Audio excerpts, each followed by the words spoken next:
Aha! I have a microphone. I forgot about that. Hey, Yag.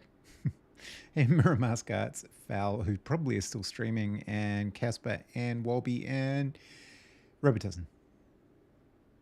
Some of us are stuck in cat ads. This is what I'm looking at right now. Badness. Deep, deep badness. Badness of the bad kind. I wonder why. Could it be that the super base is in fact not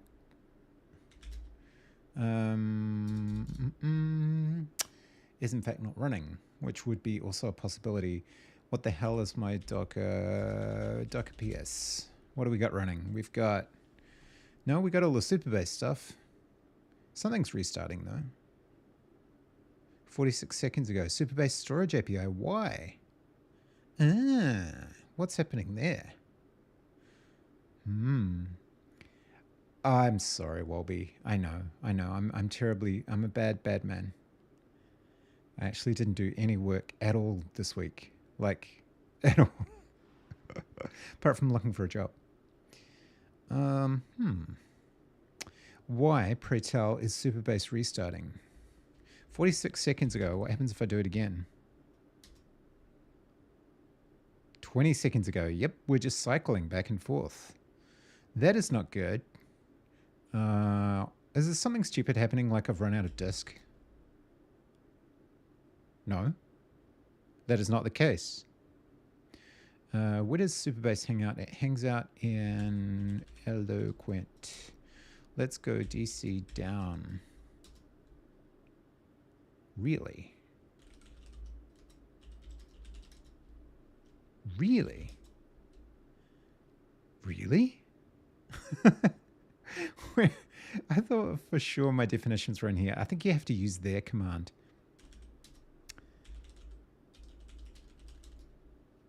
Yes, you do. Is there a restart as opposed to a reset? Well, there's a start and a stop, so we could try that.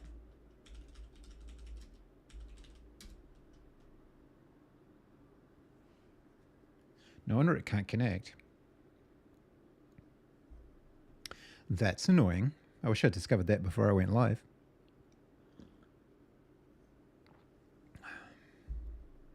It's okay. You can you can all go back to file stream. You don't have to watch me troubleshoot my real-time database.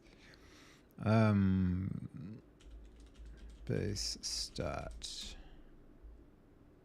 from backup. Why are you starting from backup? I'm confused.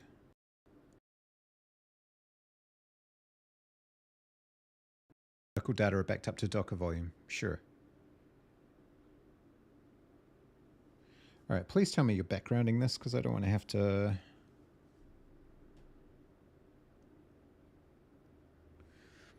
Well, failed to create Docker container. Conflict. The name Superbase Auth Eloquent Robot is already in use by container blah. I have to remove that container. Well, I don't want to reuse it. I just want the same container to start again. Superbase help. Local development, DB, gen, init, inspect, link, login, log out. Migration, start, status, stop, test, and unlink.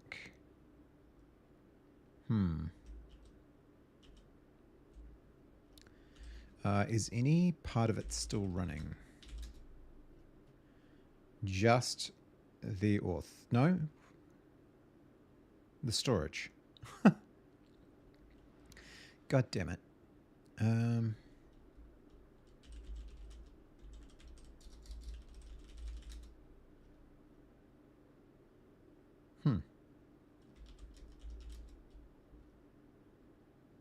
Exited 3 weeks ago. That's all bucket stuff. We don't care about that. Can I restart it now? Has it had time to... Tell you what happens when we go to the... Superbase dashboard. No.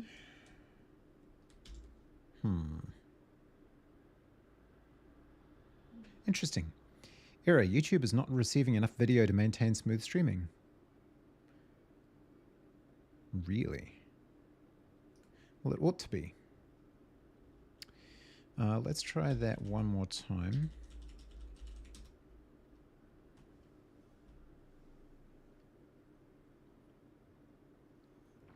I'm surprised it's not a restart, because that thing has been up for a long time.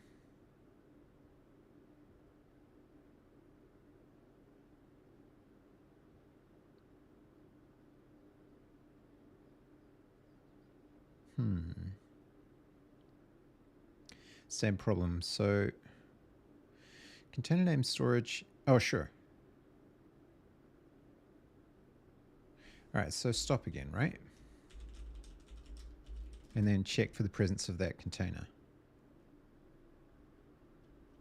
Remove or rename it, but if I rename it or remove it, presumably whatever's in it is going to go away, right? I can do a restart, but that dumps the database, which I don't really want to do.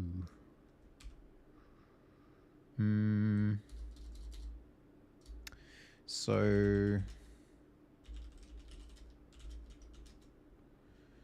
we've still got just the 3 normal ones. They can stay put. That's from Bucket.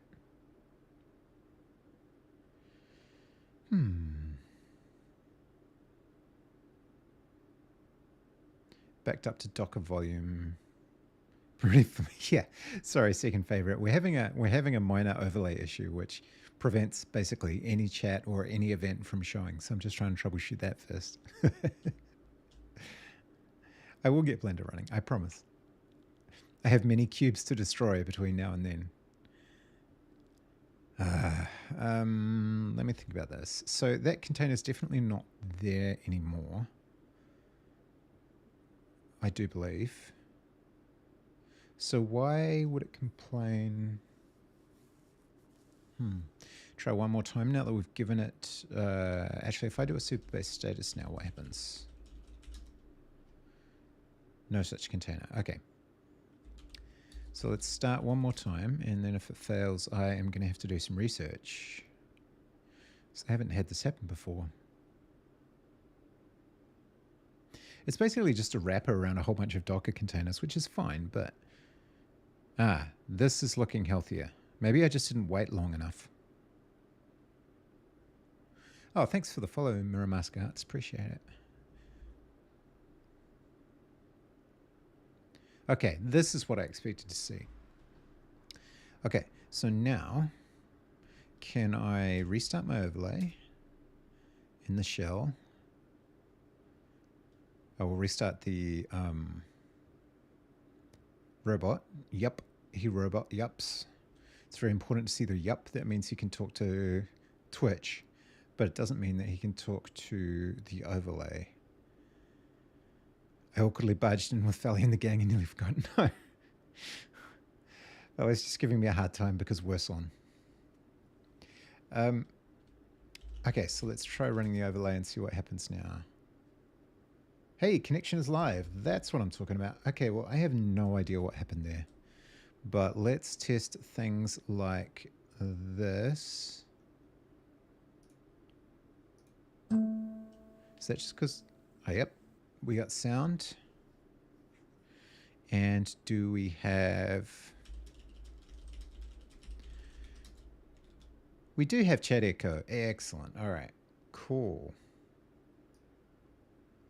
All right. Things are working again. I have no idea why. I have a great link to help you with Blender if you want. Oh, yes, please. Hey, Finn. I was going to do donut tutorial for V4. Except something about me balks at the idea of making donuts. Maybe I'll make something low carb.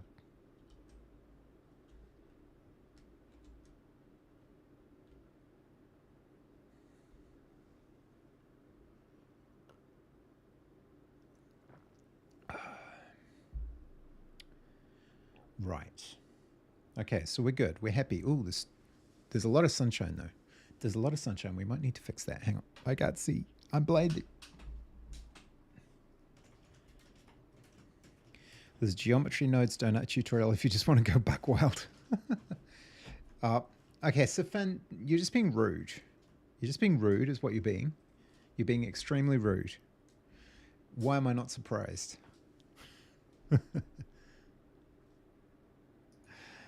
Oh, great. My partner sent me an audio message, but in order to play the audio message, I have to turn desktop audio off. Otherwise, you'll hear the audio message. You know how many times I've done that to Booyah Grammar? Okay. Hang on, I have to listen to this.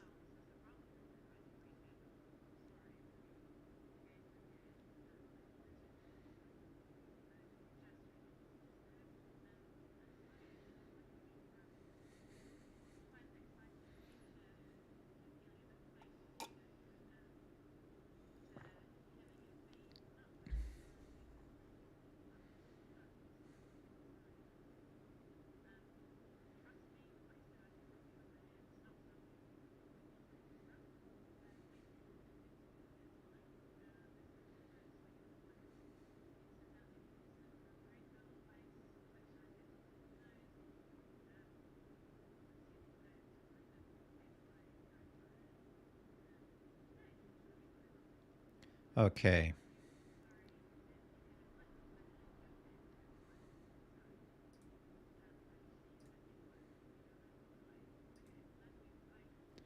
All right, I have listened to my partner's audio message and we're good.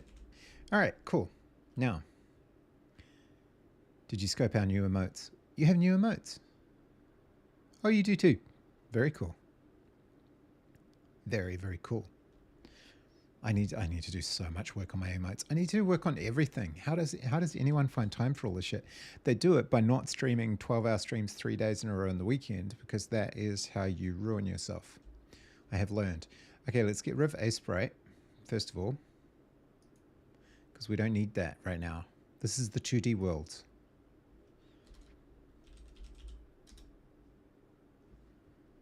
This is what we're looking for.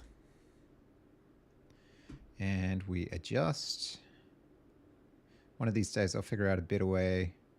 Oh, you paid someone? Nice. Good on you. One of these days I'll figure out a better way to do that. And we go, yeah, that should be all right. And here's our cube. It's our cube. Hooray for the cube. All right. Now we go here to this bookmark. And we basically show somebody else's intellectual property, which I hope they don't mind too much. But everybody should be quiet, be quiet, be quiet, stop, chill. Okay, good. We can at least promote their YouTube channel to the best of our very best of our ability. Oh, they really are good. They're awesome. Okay. Everyone should subscribe to this person so I don't feel guilty. Okay. An actual tip. Literally everything in 3D modeling can be done with an extrude and bevel. Everything else is gravy. Okay. You don't have to remain quiet, second favorite. Don't let Finn drive you away. Okay. We go back to the donuts.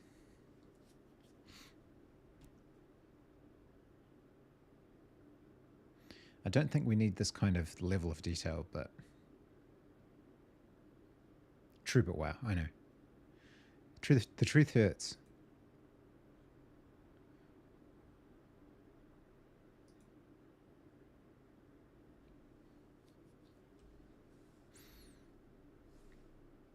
Has anybody seen Monkey Man? We were watching it last night. It's pretty good. It's kind of bloody though.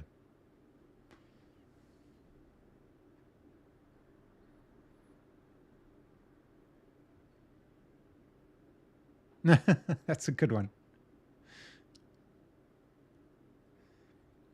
Ah, I didn't know that.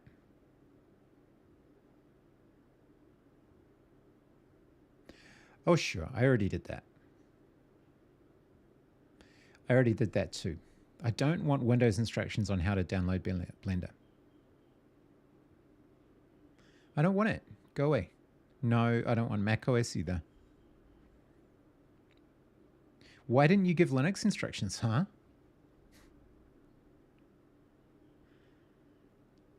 Yep, there's the cube. That is correct. I'm not overwhelmed. I did go clicking around. I destroyed the cube many times. For me, the start point defines the end point. We're thinking about an end requirement because that defines the path we'll take. Because the Linux folks are smart enough to install Blender themselves. Fair.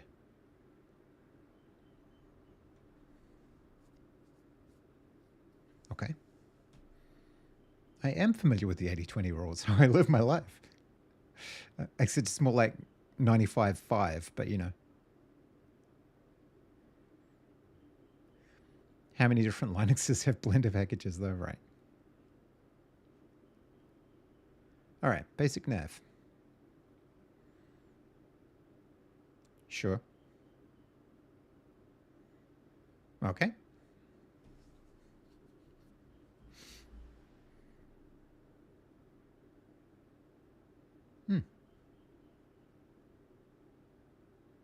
Is it me or is his audio not synced?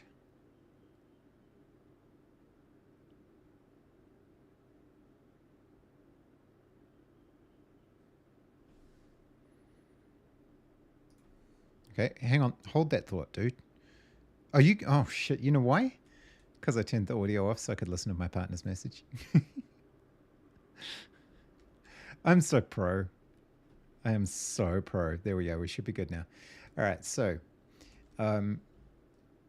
this is selected, then this is selected, then this is selected. Okay, fair enough. And then what? Backspace? No. Cut? No. Delete? X. Ah, okay. Delete selected objects. Yep.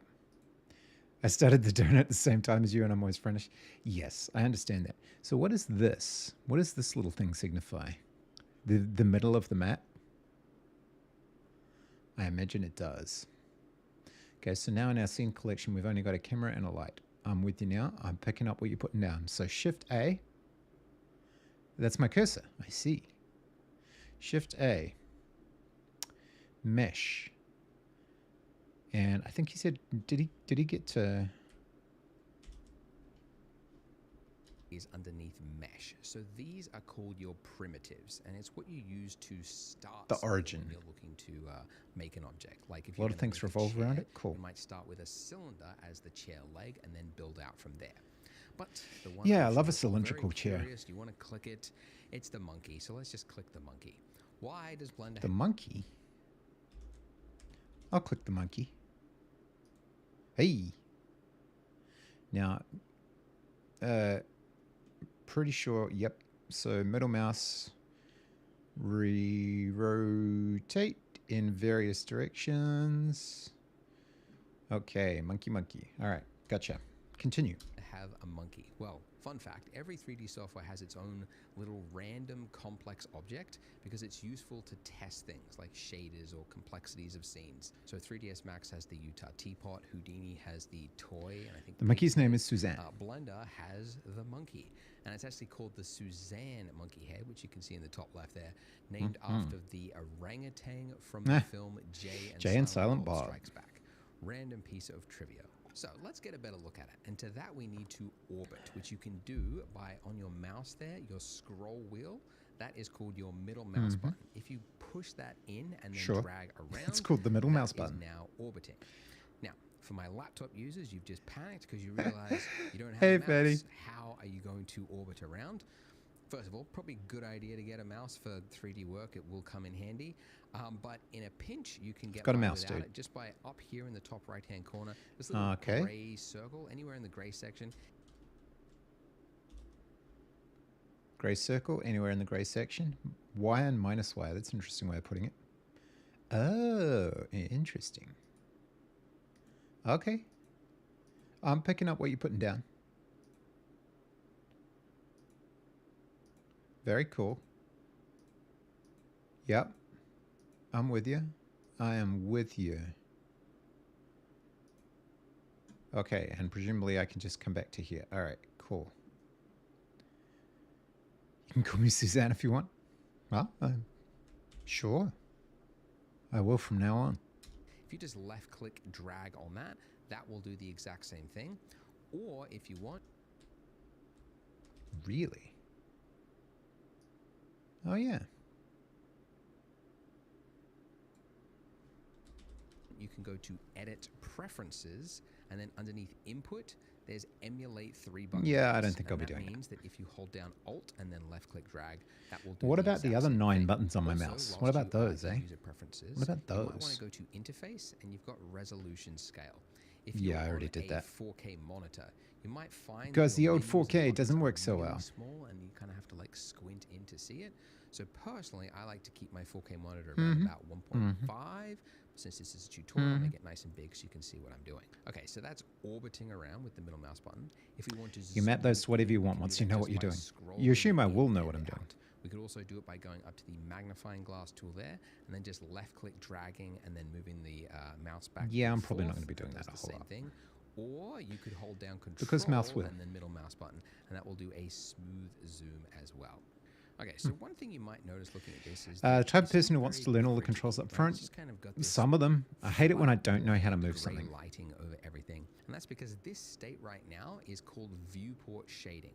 And it's yeah, power user note. Optimized way to view the scene. I love your confidence. As you're building it. But if you want to create a final pretty image, that's called rendering. And you can actually switch into rendered mode by going up here into the top right-hand corner. You can see we're currently in the viewport shading mode. If we go 2 across, you should see rendered view mode. So if we click that, your computer might...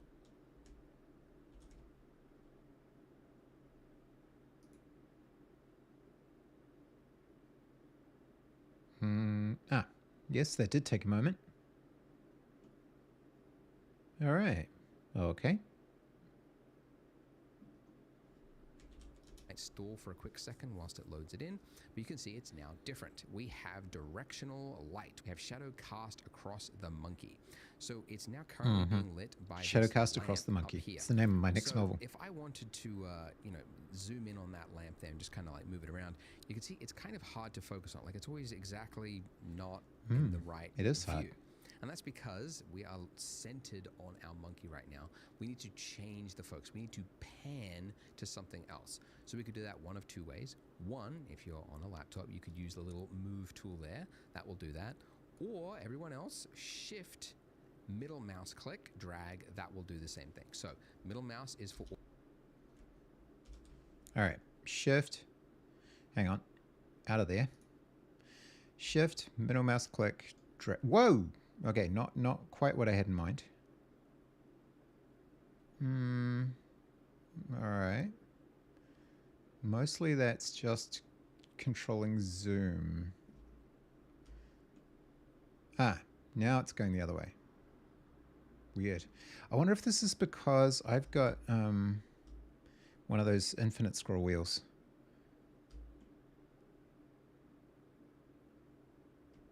But now it seems to be panning correctly.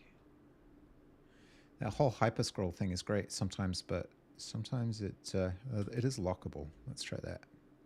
Okay, yep. I'm picking up what you're putting down. And then if you release, and then, yeah. Okay. And then shift down again, and all right. I can get with that. I can get with that. Okay, old person learning. It's good. It's good. It's good. It's good. It's good. Orbiting, shift, mouse. Camera's off. Hang on. God damn it. Stupid camera. Properties. Oh, that was a particularly good photo to freeze on. Yeah. I look really intelligent. Hey, we're back. Okay. Pan to change your view to something else. Okay, so I want to move my light because it's too moody. I want to be able to see the monkey's face there. Far too moody. To move an object, you could do it one of 2 ways. One, you could go over to the left-hand corner here, and you've got the move tool. When you click that, middle mouse for anything but pan, and I'm going to disown you. Has this this gizmo, it's called, with these axes on it. And if I just Gizmo. clicked and dragged on any of those arrows there, you can see I can move it along any of those axes. I could also just click on that white circle there, and that will just freehand drag it depending on my view. But it's kind of tedious. Every time you want to move something, you have to like go to that tool and then find the arrows and yada yada. So actually, most people in Blender prefer to use the hotkeys. So we just keep it in the default selection state here, and instead definitely a hotkey guy, which is G for grab. Now, I've just tapped the key, and you'll notice as I move my cursor that it's now attached to my cursor. My cursor isn't even actually close to it. In fact, my cursor could be on the other side of the screen, and I could tap G. Oh, that is kind of cool. And at first, this is kind of awkward. You're like, why is it working this way? No, that's good. Once you get used to it, you realize it's actually handy because you don't have to spend all this time like navigating your cursor to something. Just so that space. Thank you. All right, so we're selecting the light and we're going G and we're moving it. Very cool. Okay, so I assume, what, G again? No, escape? Escape, all right. Oh, but it didn't place. So G and what? Click? Click, okay. So that moves. All right, yeah. And if I want to move it forwards, I need to do this, I presume, and then change this axis. I see, and then we can go back to, hang on, we escape out of there? No, we go back to here, and then we rendered view it. Okay, all right, that is a scared looking Suzanne. You can do G, Y, and then we'll only move on the Y-axis. Very cool. Blender hotkey library, just in case. Okay, so G, Y. Oh, that's cool. Yeah, nice. And then you can see the changes in the lighting. Ooh, very, very moody monkey. Very moody. Moody monkey. Okay, cool. I like that. All right. Oh, and if you escape out, it'll cancel. So always G, Y, move, click. That's your pattern. All right. I got it. I got it. I presume the same thing applies to this. G, what, Z? Yeah. Okay. Cool. Cool. Hey Goblins Eggs, how you doing? I just started messing with Blender like 2 days ago and it's lots of things to remember, but I'm enjoying it. How about you? So far so good. I have, let's see, people telling me not to use Blender but to use a different product instead. People who use Blender a lot, and then people who just laugh at the fact that I destroyed the cube the first time I tried. Oh, on numpad to see what their camera is seeing? Yeah, sadly, numpad is not a thing. I have one of those ridiculous custom-built keyboard things that... that doesn't have a numpad, although I could bind it to a different layer on the keyboard, but I haven't. I've just been using the same tutorial. How have you found it? Is it good? It seems okay. So that you can move it. Your cursor could be over here, and then just tap it, and you're moving it. So whilst you're in this move state, if you want to cancel a movement, you can do it one of two ways. You could just hit escape, or you could right-click. Then if you want to confirm... One of my 100 mouse buttons, yeah. Up here, and I like the movement, I could just do a single left click. So again, if I want to cancel something, just right click. If I want to confirm the movement, left click. But let's say I wanted to move it along an axis. Like, you know, I like these arrows here and I want to be able to move it on just a specific axis. Well, I can do that whilst I'm in that grab state as well. So after I have hit the G key to grab it, I can then tap the letter of the axes that I want to move it on. So if you don't know, in the real world and in the 3D software, there are 3 axes because there's 3 dimensions. If there are options, someone will always say theirs is better. Which I can move by hitting the X key, the Y axis to move it back. Oh, thanks for the follow, Cardinal System. I appreciate it. The Y key, or the Z axis to move it up and down on the Z axes. So you can remember those letters, the X, Y, and Z. Or the method that I actually prefer to use is whilst you're in that G state, if you just hold down the middle mouse button and then pull out, you can see especially if that's someone who's gray line that pulls out from the center. And then if you just drag out and move around, it will snap it to the nearest axes, which again is maybe an odd way to work. Wait a minute, how did he get into that state? It means you don't have to think wait. the letter and locate it I on missed the that keyboard. bit because I was trying to read chat. State. If you want to cancel a movement, you can do it one of two ways. You could just hit escape, or you could right click. There are 3 axes because there's 3 dimensions. There's the X axis, which I can move by hitting the X Audio key. is way out of sync. Y axis to move it back and forth along the Y axis with the Y key, or the Z axis to move it up and down on the Z axis. By the way, it's axis, dude, not axes. Those letters, the X, Y, and Z, or the method that I actually prefer to use is hit G and hold and drag middle mouse button. Oh, okay. Down the middle mouse button and then pull out. You can see you get this. Man, the middle mouse button gets used for everything. Pulls out from the center, and then if you just drag out and move around, it will snap it to the nearest axis, which again is maybe an odd way to work, but it's actually really handy because it means you don't have to think of the letter and locate it. I think I'll probably just be a keyboard warrior, to be honest with you. Move it and then middle mouse drag out, and then just find that exact axis that I'm looking for. Hey, for. Cardinal System. And so it's very fast to just quickly move the lamp exactly where I want it. By the way, if you're finding it's not if you switch to the other control scheme. Shortcuts that I've mentioned, switching to Blender 2, nice. A PDF, a cheat sheet of Blender's most common hotkeys, and you can download that. But why would you put it in a PDF? So you could print it out. Just put it in a just like everybody else. Also, if you are from another 3D software package, you might notice that Blender's hotkeys are different than what you are used to. So if you actually go to Preferences, just for those people that are from other softwares, if you change the key map to industry compatible, you'll find that these shortcuts are probably more in line with what you remember from other software. Is that what you're talking about, Finn? A cheat sheet that is just for the industry compatible key maps that somebody else put together. I've got nothing to do with it, but I'll put that link there so you can check it out as well. For the rest of this tutorial series, I'm going to use Blender's hotkeys. Just keep that in mind. Now, let's say as I am moving around here, I'm like, oh, this looks really good. I've got some nice Rembrandt lighting across the monkey's face. I want to take a photo. I want to take a nice, pretty image of this and post it on socials for clout, right? Well, I could take a screenshot of it, but that would be silly because it's got all these lines all over. It's all noisy, right? We don't like it. The way you take a photo, a pretty image in Blender, is to do a render. So you could do that one of 2 ways, by going up to Render and hitting Render Image, or remembering the hotkey, which says next to it F12. So when you do that, a little window will pop up. It will use your CPU or GPU, depending on which renderer you've got active, and it will render out a pretty image. And from here, you could go Image and then Save As, and they'll save. Did not have it, but I was wanting to try out Geometry Nodes, so install Blender, and there it is, alternate controls, right? This is actually a different view than what we have here, right? So here I've got a nice view of the monkey's face, but there is a different view. And the reason for that is when you do a render, it's not rendering from the view that you're looking at currently. It's always going to render from the camera view of the camera. So this is our camera over here, and it's looking. So I've got the camera down low. In fact, it's probably not even pointed at the monkey. So let's see what happens when we render.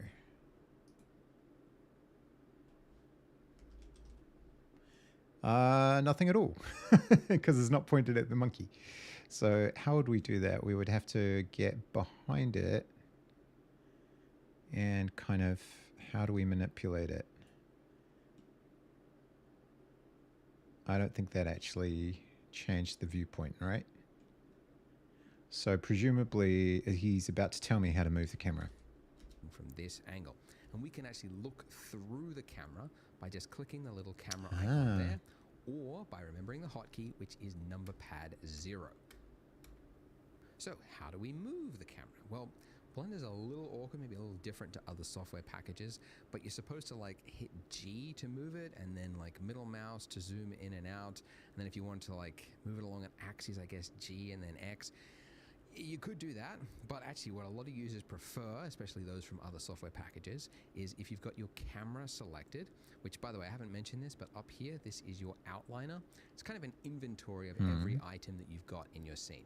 Okay, sure. So with the camera there selected, if I hit N, N is to bring up the properties, N for properties for whatever reason. Yep, we know about transforms at least. There's a little box there that just says lock to camera to view. So now with that active, if I just use the same keyboard shortcuts as before, middle mouse button to orbit around, shift middle mouse to drag it, you can see that the camera is moving with it. So essentially the view, I can set it up exactly. So we go in here. Actually, we can get rid of this. And we go here, and yeah, that would explain that. And then we hit N, and we go... Wait, how did he get there? How did he get there? Alright. How did he get to those options?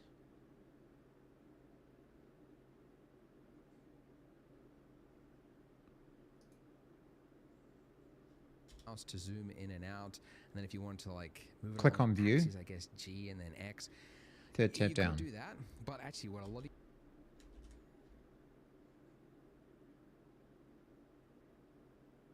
of this.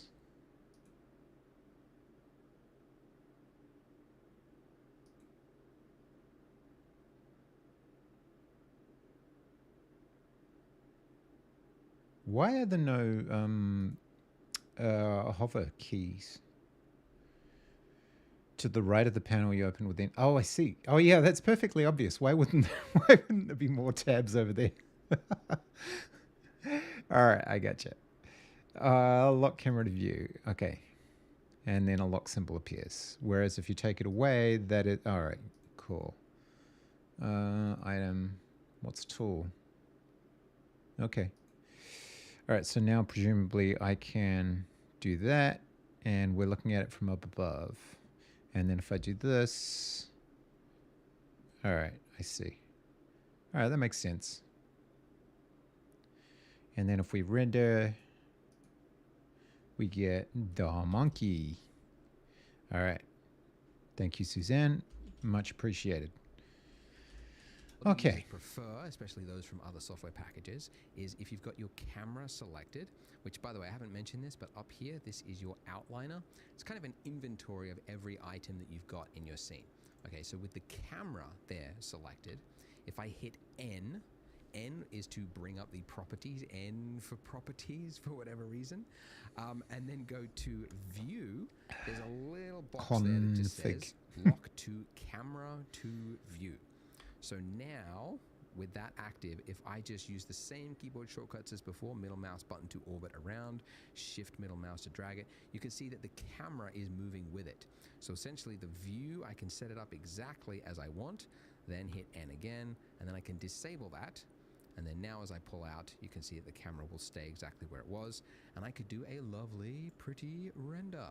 But this is too simple. If we post this on the internet, people are bound to make fun of us. Imagine that.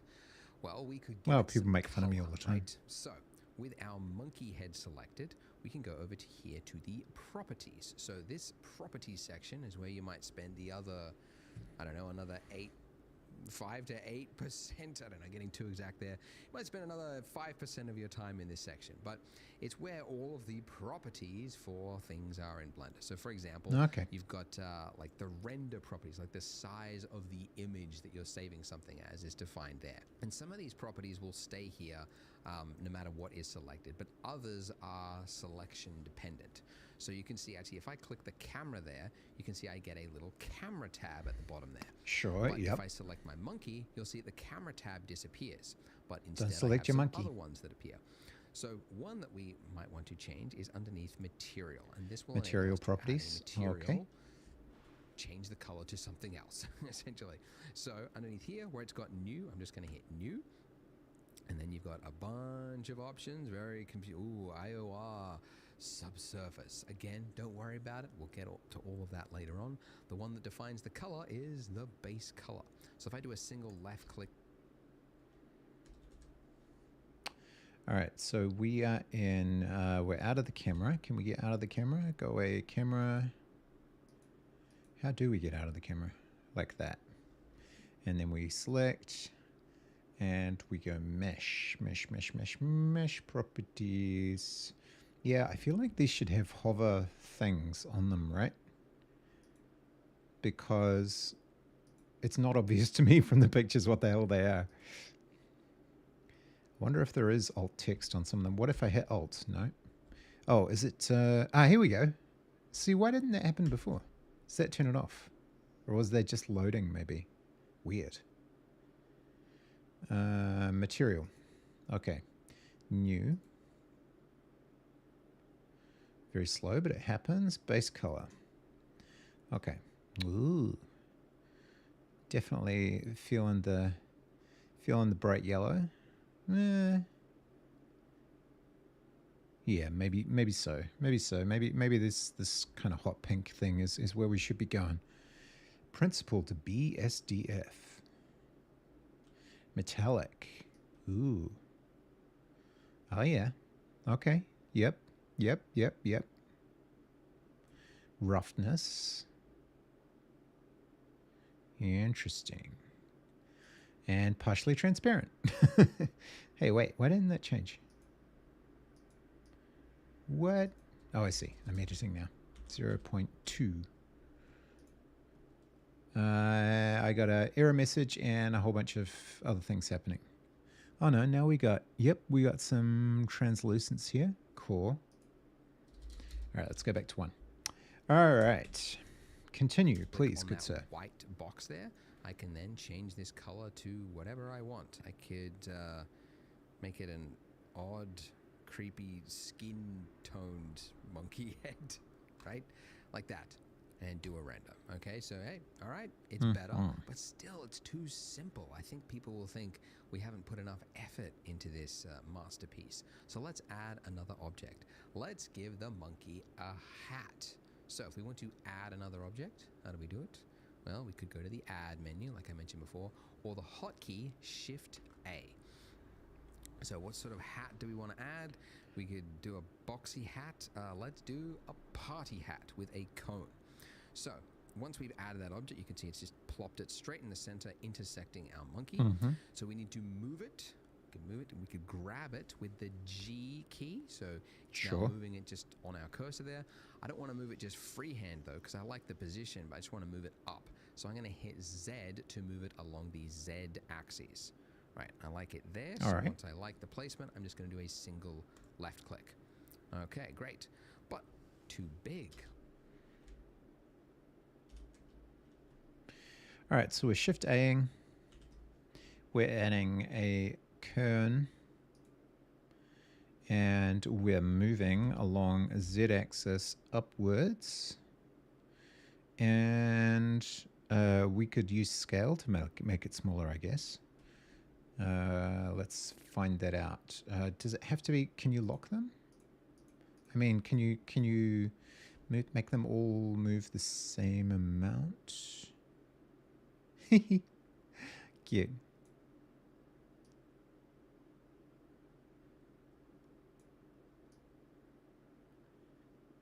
Uh-huh.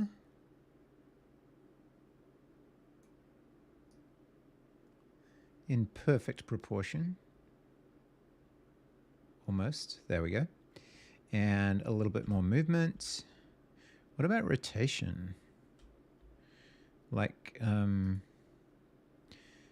I move it on its axis? This is a deeply cursed monkey. Mesh properties, new, color, blue. Yes. Oh, yes, indeed. Oh, very much so. Metallic.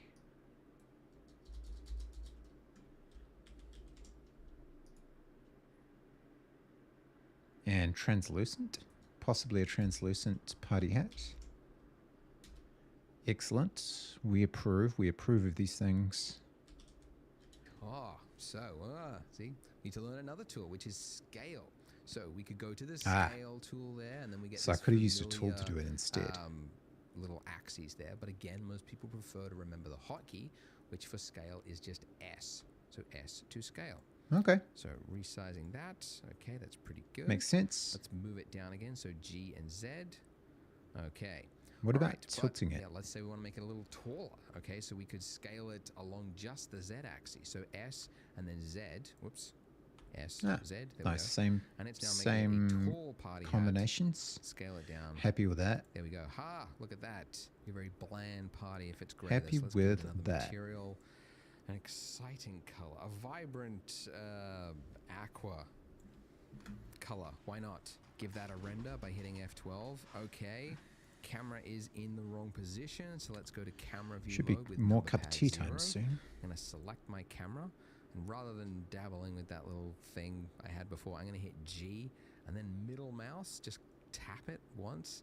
As I said, it's a little awkward, Blender's the way it handles with the camera. But anyway, just move that out, and then I got to rotate it. All right, so I'm going to rotate. So with the camera selected, tap R, then middle mouse, and it's now kind of like freehand rotating around. So I'll just move it up slightly. There we go. Okay, this is just a fool around session, so don't worry if you're making mistakes. We'll get to actual practical building stuff in the next part. I'm just trying to find ways to throw in these like fundamental tools. Rotate, right? The monkey's head is just, he needs to look dead on at the camera, and currently he's off. Ah, what an excuse to use the rotate tool.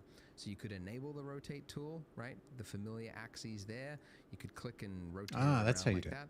Again, most people prefer to remember the hotkey, which is R to rotate, right? So it's now just freehand rotating on my cursor. Nice. Remember Okay, so I can do that to the hat, right?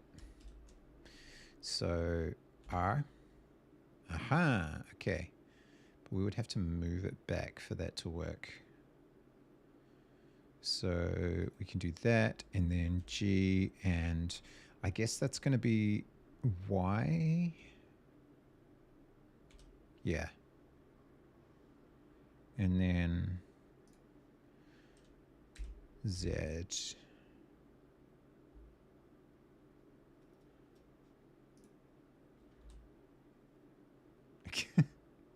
Surprisingly difficult. But yeah. It's like a little blue zit on the back of his head. Alright, sweet. The axes, as I mentioned before, can be used for any mode. So the X-axis will rotate it back and forth. We've already gone past everything any one of us could teach you. Or Z, there we go. To I have the power. The camera. Just a little bit, right? And there you go. F12. And we've done it. Let's save it. Let's upload it to ArtStation. And then just wait for the recruiters, essentially. All right, let's start a new scene so that we can get ready for part 2, where we're going to actually start building our donut and learning some of the more core features of Blender. Now we know how Blender functions, let's start building that donut. So, as before, let's, well, first of all, just to repeat, make sure you are working with a new scene. Completely new scene, don't want any remaining monkey heads lying around. Let's begin fresh slate. And let's delete our default cube just with the delete key, and let's replace it with a new object. You might remember the hotkey for that is Shift A. And as I mentioned before, you usually want what is underneath mesh because these are your primitives. So we want to start with something that most resembles what it is we're building. You know, if it was a house, you might start with a cube. If it was a vase, you might start with a cylinder. In our case, we want the donut-shaped one, although mathematicians call it a torus. Color me surprised. So let's add that. I'm not going to start a new scene. You can't make me.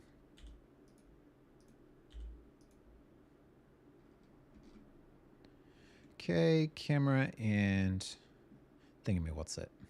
Light. Don't suppose you could tab between them. That'd be handy.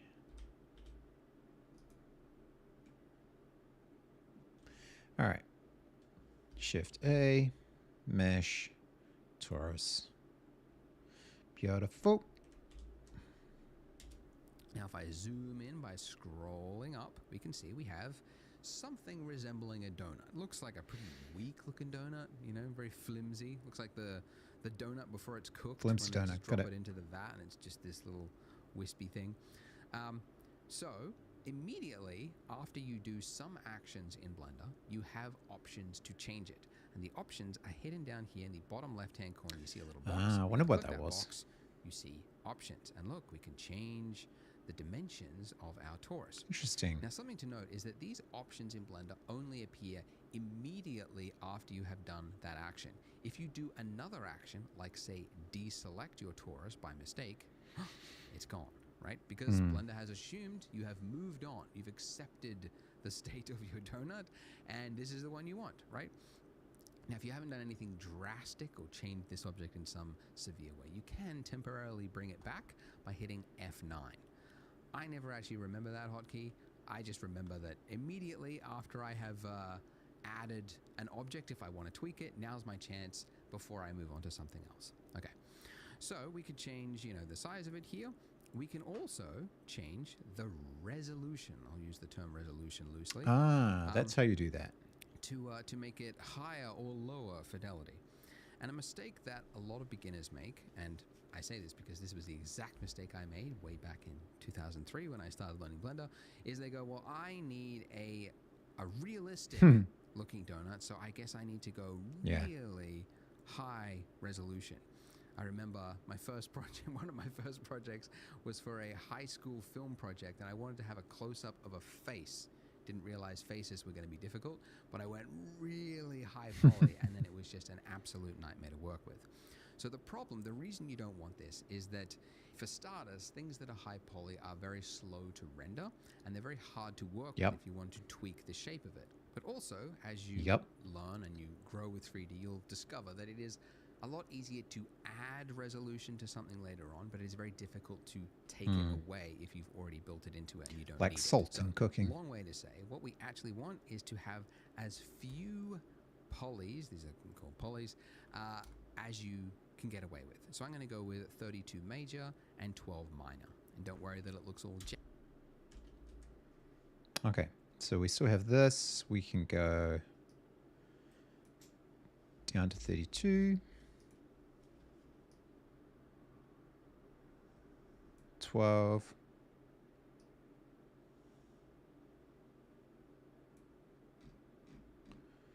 Oh, it looks vaguely donut-like.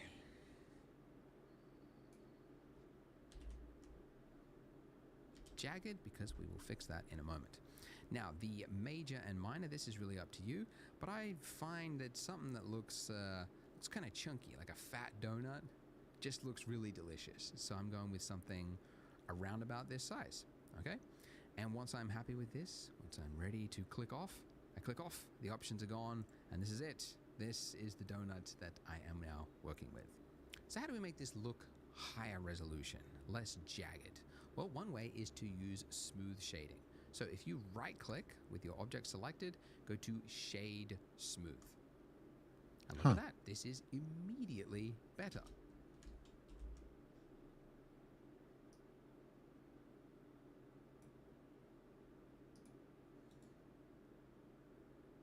What's the difference between Shade Smooth and Shade Auto Smooth?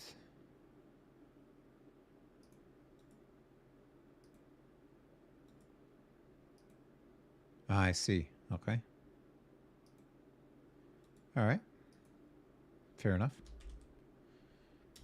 Without getting too technical, this is kind of a fakery. It's sort of like the shader is telling the renderer that this is right. Really take specific angles into account. Gotcha. It really isn't. It's just basically kind of like averaging out faces, and anyway, it's very technical, but basically means it's not going to add anything to your render time, but it's going to look smoother. And so this is generally what you want for something that is smooth and organic looking, like we want. If you were rendering like architectural or like hard surfaces, like later on we're going to put this on a counter, then the object would obviously want to be flat. But in our case, we're just going to use Shade Smooth. But you might notice that looking at this, especially if you go side on, that you've got this sort of jagged shape around here, right? So the silhouette is really breaking that illusion that this is a high poly or a smooth looking donut.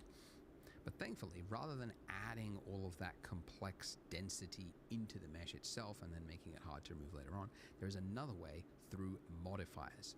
So if we go over here to our properties, right, this very confusing, lots of option looking properties, click on the wrench, and this is the section called modifiers. And this is one of those object dependent things. So if you've got your camera selected, you won't see it. So it's only when you've got actual meshes that you might see this modifier here. So it's much easier to explain if we just add one. So up here, add modifier, and you got a range of options here that can do a whole number of things. The one that we're looking for is underneath generate, and it is called subdivision surface. And it is a really common modifier that you use all the time. In fact, it's so common, it's actually, you can just immediately add it to any object just by hitting Control 1. But don't do that because we've already got it. So there. Now, some of you might have just discovered that your donut has disappeared. If that is the case, you need to go to Edit, Preferences, and then underneath Viewport, where it's got Subdivision at the very bottom, Disable GPU Subdivision. That will then make the subdivision perform on your CPU instead of your GPU, which is maybe non-existent or not performing whatever. But disable that and it should appear. But if it's already working for you, don't disable it. Keep it going because GPU will be faster. So what exactly is this doing? Well, it's a lot easier to explain if we look at the shade flat mode, because we're not being tricked by the smooth shading there. If I set this levels viewport to 0, this is our original mesh. This is before we add the subsurface, essentially. When we increase this, you can see that it is adding resolution to our mesh. And the more I increase this viewport levels here, the finer and finer that detail becomes. So to explain it, because this is such a very, very common modifier, it's kind of important to understand how it's working. You can see that this is... these squares here, these are called faces, by the way. And for each one of these faces here, as I add a level, you can see it's becoming 4 faces, right? And then now if I zoomed in on this one face here, if I do another level, that's now become 4 faces. And then if I zoom in again, it's now become 4 faces. So it's exponentially adding detail. And you might also know that it is smoothing it out as well. Like this jagged edge that we've got here, you can see now becomes smoother. So to quickly visualize that, if I just draw it, like imagine you've got like a 90-degree corner, right? Like this.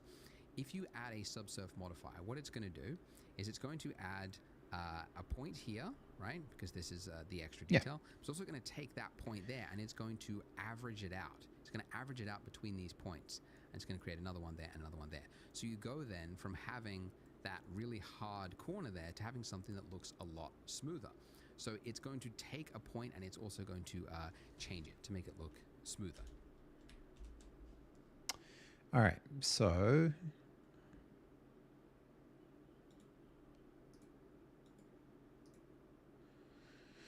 we go, I wonder if there's something to center the object in the screen. Snap. No, that would be quite convenient. But we'll do it the old-fashioned way.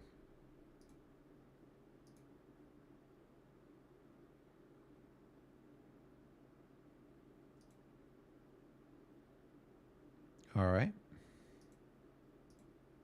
Cool. Okay. Generally speaking. So there we go. So now as I increase this, you can see it's getting smoother and smoother. Now, the reason there are 2 options here, you've got levels viewport and levels render. So reminder, this gray area that we operate in is called our viewport. The render is the pretty version. So as an example, you can see if I just turned it off for the viewport, it looks very jagged. But then for my render, if I increase that to 3, if I do my render, which you could go up there and render image, or remember the hotkey F12, you can see that that donut is now smooth, but I go back and you can see it's jagged. So the viewport, you want to generally keep it lightweight, and then the render time, that's where you want to get a really nice looking pretty image. So you want to often have 2 different So the question you've got to ask yourself is, when do you use resolution really versus go beyond 1, subdivision? Even for our final pretty image, because this with shade smoothing turned on is good enough. And we're going to be adding more to the scene later on, so we don't want to make it too complex. So this is actually pretty good. Okay, so we have a perfect donut, and that's the problem. It's too perfect. You could spend decades trying to develop a machine in the real world that made a donut this perfect, and you never would. This is so mathematically precise that the eye will always see this as looking fake. So that's actually a problem you learn pretty quickly in 3D, that things that are too perfect just look fake. So you have to spend time making things look misshapen and we're going to do ads. I am going to pause this just so that I can get another cup of tea, and I will be back.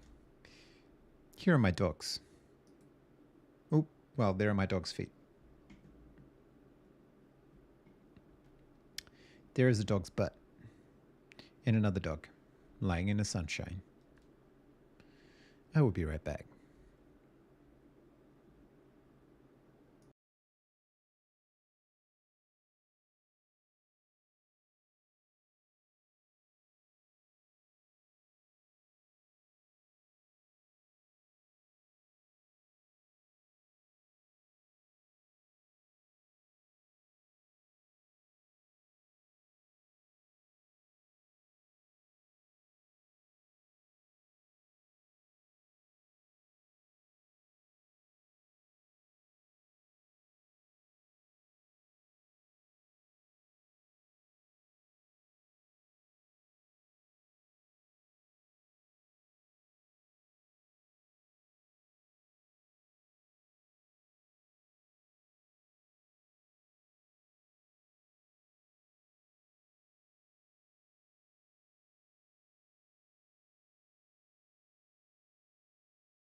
Okay.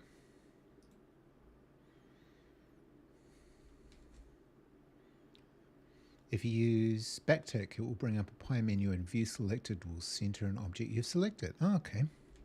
Let's have a look here. Oh. Nice. So I could go backtick 3, for example. Could I? Let's try that. Ooh.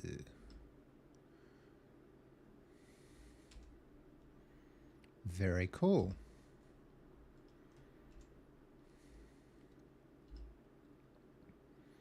And view camera, which is actually how I'll get around that no numpad thing. Perfect. Perfect. So backtick 3. Backtick 1, I assume, toggles the camera off again. Yeah, nice. I like it. Thank you. That's a great find. That is a great find. Very cool. All right. So backtick's my key. Backtick is my key. I like a good backtick. Easily snap your views, yeah. So bottom view camera, bottom, back, left, right, all right.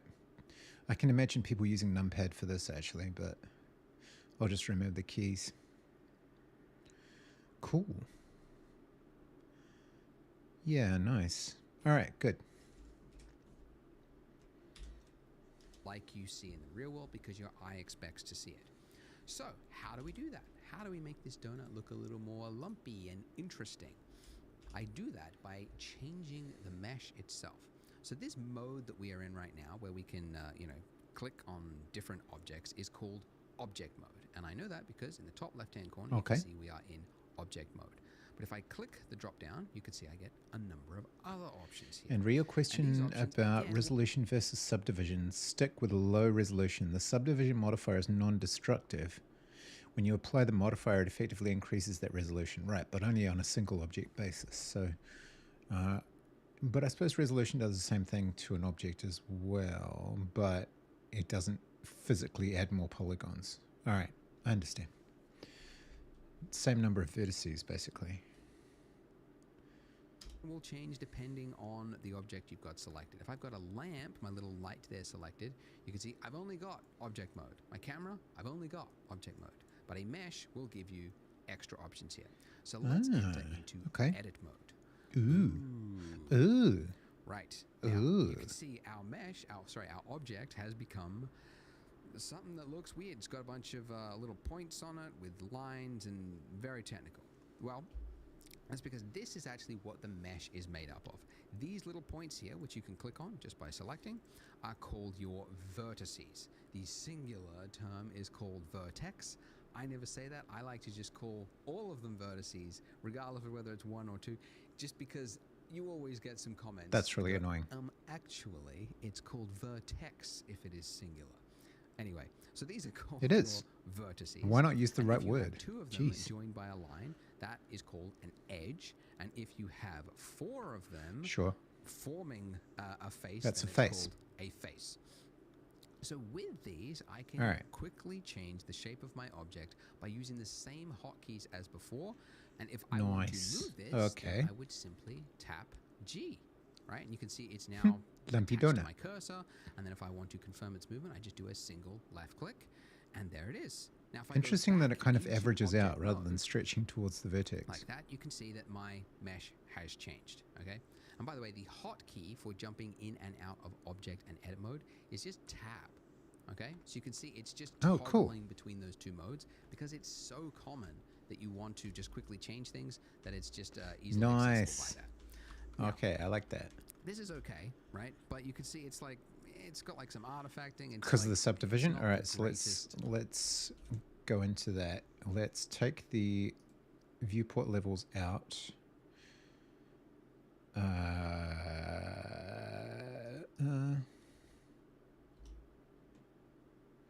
Maybe I should change the shading as well, but wait, what? Oh, I have to select and then hold middle mouse? No. G? G, okay. All right, so that goes all the way out and looks very strange. And then as I take the subdivision back in, Ah, cool. Interesting. Okay, I'm picking up what you're putting down. Right. Huh.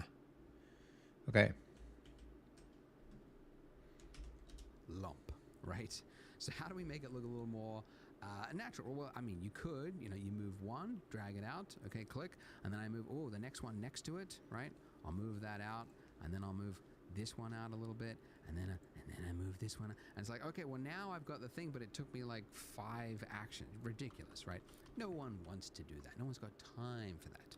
Thankfully, there is a tool in Blender just for this, and it's called proportional editing, and you can enable it up there in your toolbar. So if you enable that, now if I hit G and I move it out, you see I get a little ring around my cursor there, and that is now changing the mesh around it. Now, a lot of people in my previous tutorials were like, I don't see what's going on. You have to have something selected first. Hey, Fuzzy, how you doing? When you hit G, you will see that little circle of influence. Okay, now this circle of influence, if I scroll down, hey, buddy. If I scroll up, you can see it's shrinking its circle of influence. And if I scroll down, it is expanding. So we go O, and then we go... Wait, O didn't do what I expected it to do. Are we already in proportional editing? Why do you never show me mouse over stuff? Is this a Linux thing?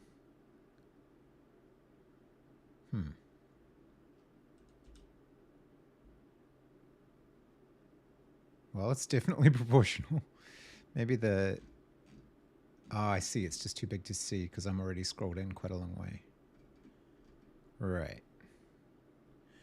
The blue circle. Yeah.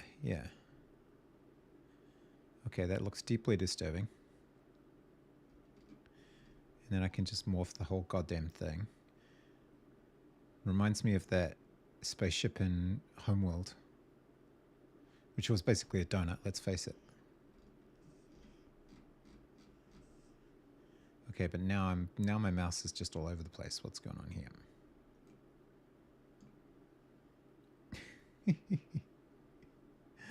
Oh, I'm lost in hotkey hell.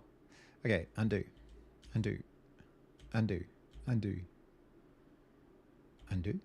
How many undos do I need to go back? Aha. Redo. All right, so in there, we're automatically in object mode. We click, we G, we check how far it's dialed in. Where's the circle? Oh, well, I didn't expect that to happen.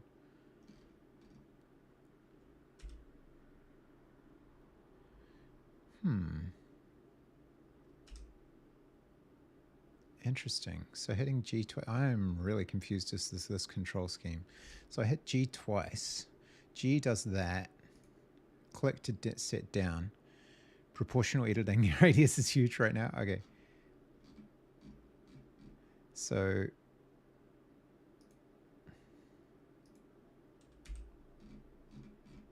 oh yeah, it's in meters. I see that now.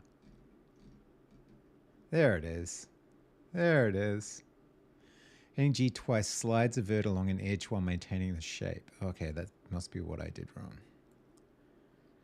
Because I keep thinking G to toggle on, G to toggle off, and that's totally not what it is. You want to back out of it by either clicking to accept or G escape.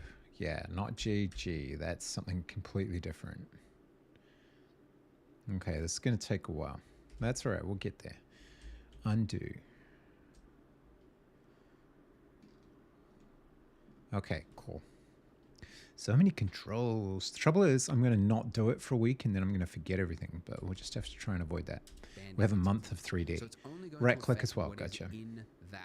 A bit of a hotkey nut. Okay. If you are on, if you don't have a mouse with a scroll wheel, you can also change the influence by using page up and page down. And if you don't have page up or page down because you're on a Mac keyboard, then what you would have to do is go to Keymap and then change your page up and page down to something else, just so that you could get around that. But okay, nothing. You're in the right place. Yeah. Get a mouse with a scroll wheel. I think they're, I don't know, 50 cents or just in the nearest landfill somewhere. Get a mouse because it's going to make your life the nearest landfill a lot easier. Okay, so with this, I can now visions of Blender enthusiasts searching landfills for mice. Shapes, okay? Probably find the wrong kind. That out. Okay, I've got a little lumpy shape there. Maybe I go down here and I pull this up just by hitting G, moving it up. Okay, so already this is looking a little more natural, right? Because even if we were making a stylized world for a Pixar movie or something like that,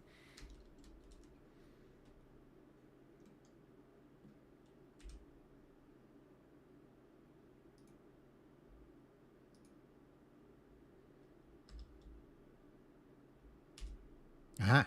It even works for vertices.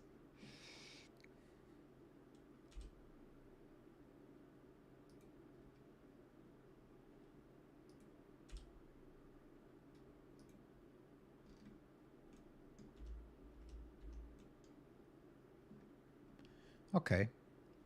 Okay, I'm starting to pick up what you're putting down. You can't have just a spherical looking donut. Sorry, spherical. Round looking circular donut, because it just, your eye will see it as fake. Oh, spherical donut would be pretty tasty. I'm able to add a little bit of variation to the donut. Just all around it, just a little bit over here. And you can see that I am just changing my circle of influence depending on what size of a lump I want to make. So I just want to make like a little bit that sticks out. I can make a small circle just by scrolling up like that. And you just want to do that until you get something that looks a little more natural. I might want to make the inner part as well. We just drag that in with a smaller circle. And that's pretty good. Let's just have a look from the top. I might actually just drag that out, make it a little bit more like that. But there you go. That's pretty good for a donut. It's still kind of simple. It's not too detailed, but it's got just enough variation in it that it's more interesting to look at. Oh, one more thing, forgot to mention. Go back into edit mode with tab. Donuts, when they're sitting in the little vat thing, right? They're only like half submerged, so then they have to be flipped. But it means that the bit that's nearest to the surface is getting less heat. So essentially, but that's not how you make a donut. The bit that's around the donut, the circumference of it, is usually a little bit flatter. So donuts aren't like perfectly round all the way around. They're usually a little bit flatter. So what I want to do is I want to select these vertices along here, and then I want to shrink them. Now I could go around one by one like this, which is actually what I used to do when I was learning Blender pre-YouTube days, and there was no tutorials. I would do this if I wanted to select this. Silly, because there's a function, a tool for that, and it is edge select. So if you hold down Alt on your keyboard and then do a single left click on not the points, but on the edge, like this little line here, you can see it's selected all the way around. So it's anything that's connected along that line is now selected. So if I want to shrink this, right, what would I do? Well, I mean, yeah, you could like move it around, right? We want to shrink it. We want to change the scale of it. So we would use the hotkey S for scale. So S, and I'm going to scale that in. And I actually don't want proportional editing. So I'm going to turn that off and now scale in and just make it a little bit edge flatter. Select all the time. Go. Gotcha. See, it just feels a little bit more. All right, so we look at any edge and Alt select. Okay, cool. So for example, I could scale that using proportional. Okay. And then as opposed to non-proportional.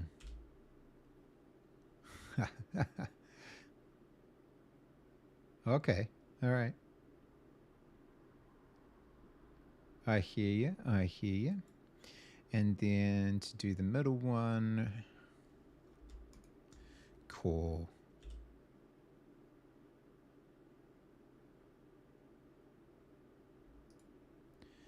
All right.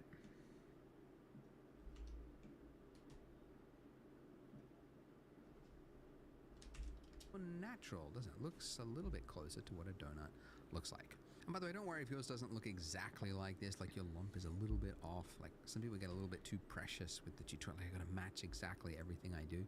Like I'm just working on the fly. Whatever. As well. So just I have no such desire. Looks good. Maybe you think this is not misshapen enough and you want to add more. In fact, I'm thinking of making a donut elemental. Better than what mine is. Now, because everything on my channel turns into an elemental eventually. This works in face mode to select a loop of faces as well. Okay. One file. It's called .blend. Very literal file extension. Really pushing the limits of what a file extension can be. That's almost a word, Blender. Anyway, .blend, and that's it. And then next time you open it up, it's exactly like it. It's not like ZBrush where you got like 4 or 5 different ways to save a project or an object or a tool or a...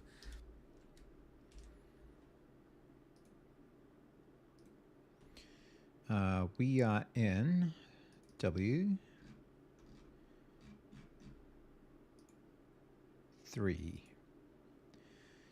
Assets. Models.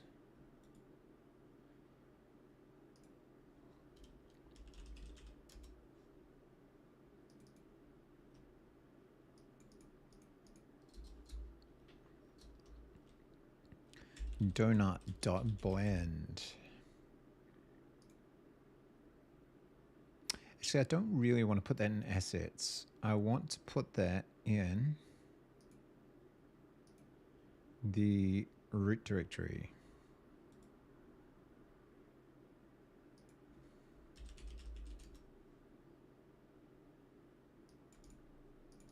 Because I don't want it put into any builds. All right. Cool. I'm not quite sure about the pipeline into Bevy yet, so we'll have to figure that out. Hate ZBrush. Okay, that's how you save. Now, also, finally, I would say, if you need help, because I know if you're stuck and then you leave a YouTube comment, you might not get a reply.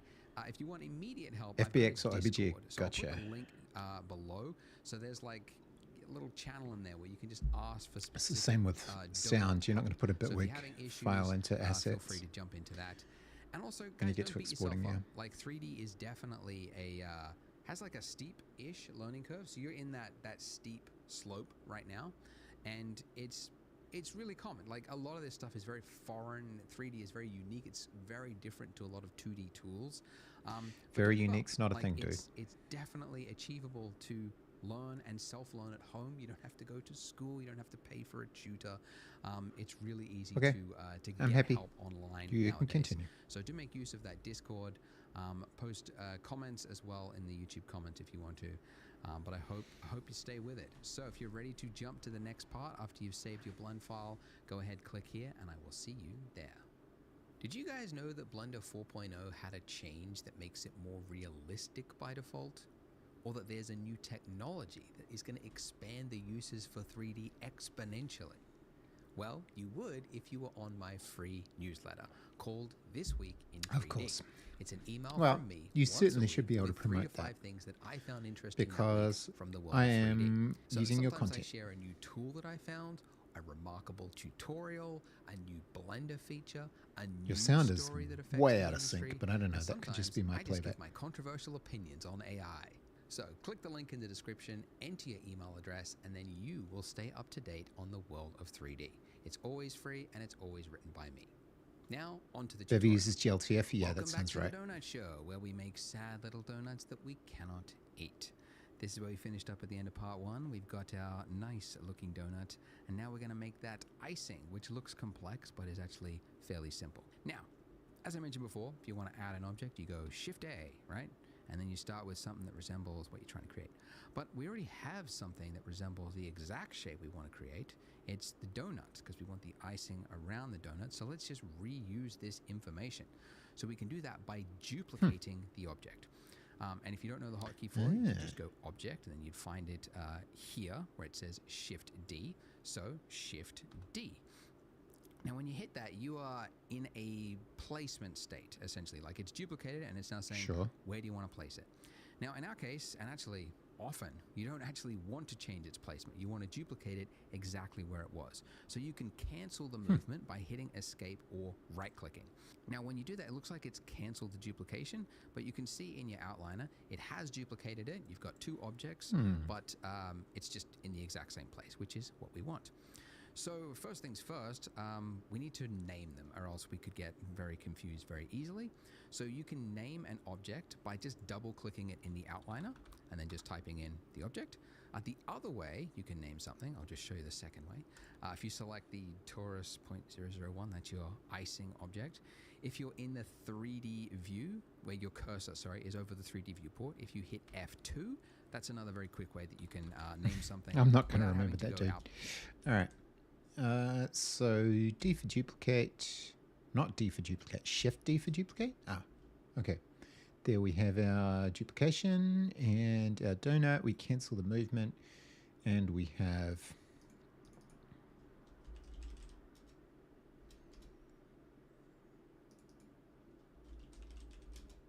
all right. Up to the outliner to find your object. So with our icing object selected, let's go into edit mode by hitting Tab. Different ways to do everything here. Icing on the top, which means this bottom. Oh, okay. Only duplicate the faces I needed. Interesting. Don't need it. So we want to delete it. So if we just dragged over he's going to do that just in a different way. It looks like we've selected the bottom half of our donut, but if you were to move around, you would see we haven't actually. Tricky. It's only selected, annoyingly, what is facing the camera. Where there's a mesh, it's not gone through the mesh. A lot of users find this annoying. I agree. Sometimes it's seems like that would be the more default one that would make more sense, but anyway, don't want to argue. So if you want to select through a mesh, you can go up to here in your top navigation, toggle X-ray. If you turn that on, it's going to see through the mesh. And now, when I drag over it, you can see that I have selected all through the mesh as I move around it. By the way, you might find it like when you're in this state, it's kind of hard to select. Like it's easy to kind of accidentally select what is above it, and depending on what you've got at your end, that might have happened already. So another way to easily just look directly on the side-on of your donut is to just click one of these, like in your gizmo here, instead of just dragging around, just do a single click on either the green one or the red one, the X or the Y. And now we're in that state. You can see it's flattened it, so it's put you in orthographic mode, which actually you can toggle to at any time, just over there, which just makes it easier to just do a single, all the way through the mesh, select. All right, okay. All right, so we want to delete that. So just hit the delete key. You get an extra option here of what do you want to delete, edges, faces. You want the vertices, that's everything. And now we have, if we go back,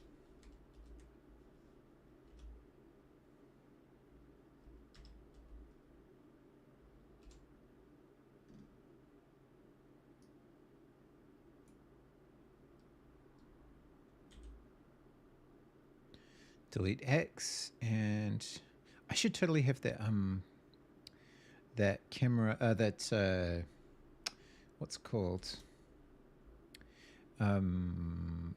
key. Show me the key. Yeah. Ba-doo-boo, ba-doo-ba-doo. Turn that on. Make it a window. Put it down the bottom here. And then we'll be able to see what keys I'm hitting. Okay. All right, so now I can hit delete. And did we say everything? What did he say he wanted to delete? Edges, faces. Just everything, right? Oh, I did miss some. Look at that. Oh, because I didn't put the X-ray thing on. Is that X-ray? Vertices, okay. Oh, I'm on my donut object. Thank you. Good call. Let's undo that. See, I will do that forever. I'm always selecting the wrong layer of something.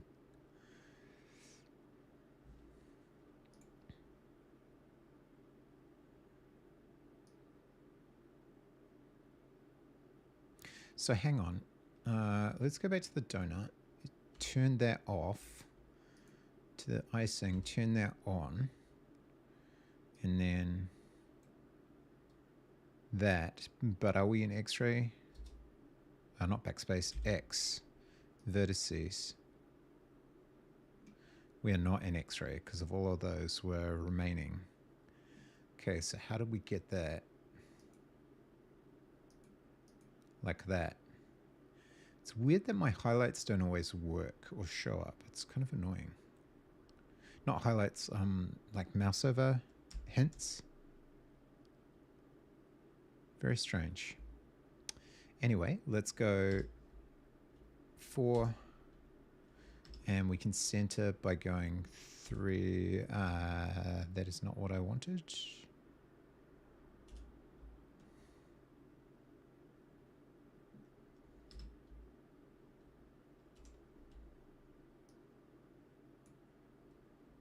X did not work the way I hoped it would. Vertices. There we go. That center only works with something selected. Yeah, but I thought the icing was selected.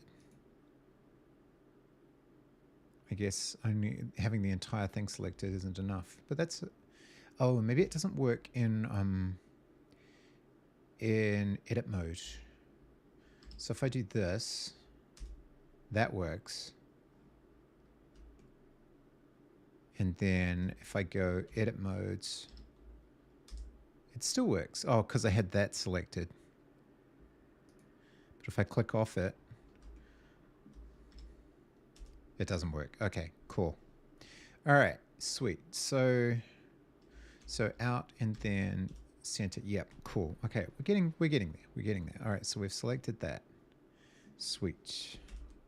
To object mode, and then let's turn off toggle X-ray as well, and you can see it's working. We got half the donut on top of itself, but as you move around, you can see. Why is he getting weird artifacts in there? Now this flickering happens, and it's actually a very common. It's actually a good warning sign to you as an artist, because it means you've got faces on top of faces, and the 3D software doesn't know which face it wants to render. Right? So like your critical thinking skills. The front face, no, the back face, the front face. I've had to teach myself a lot of things in the past. Sometimes you can actually spot it in TV shows and like VFX or like low budget stuff. You can see something flickering in the background, and I'm like, ooh, there it is, Z fighting. That's what it's called. Well, we need to do a team shout out. We haven't done one. If you're not American. So what we want to do is we want to give thickness to our icing. So we can do that with a solidifier Rosentech is on. So adding another modifier. Make sure you've got your icing selected, not your donut. And then here where you've got add modifier, we're going to go generate solidify. Okay. Now it's made it worse. it's actually added a thickness to our mesh there, but it's actually done it the wrong way. So it's with the normals. Yeah, what is it? It's trying to put the extra bit inside the donut. So we can change that by just changing the offset here in the solidifier settings.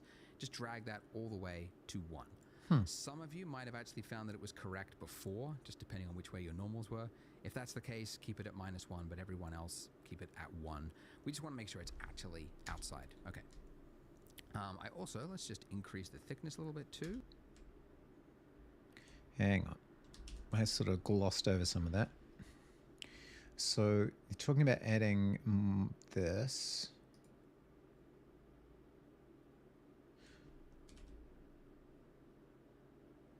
We're adding a different, right. So we add modifier, generate, solidify. You're adding a whole new modifier, yeah. And his mode is simple, thickness, offset. Did I get those artifacts? I don't actually get those artifacts, but I'm certainly happy to believe that they're there. So we'll go offset 1. And let's go, yeah. You added a little thickness. Whoa. I think that's too much thickness.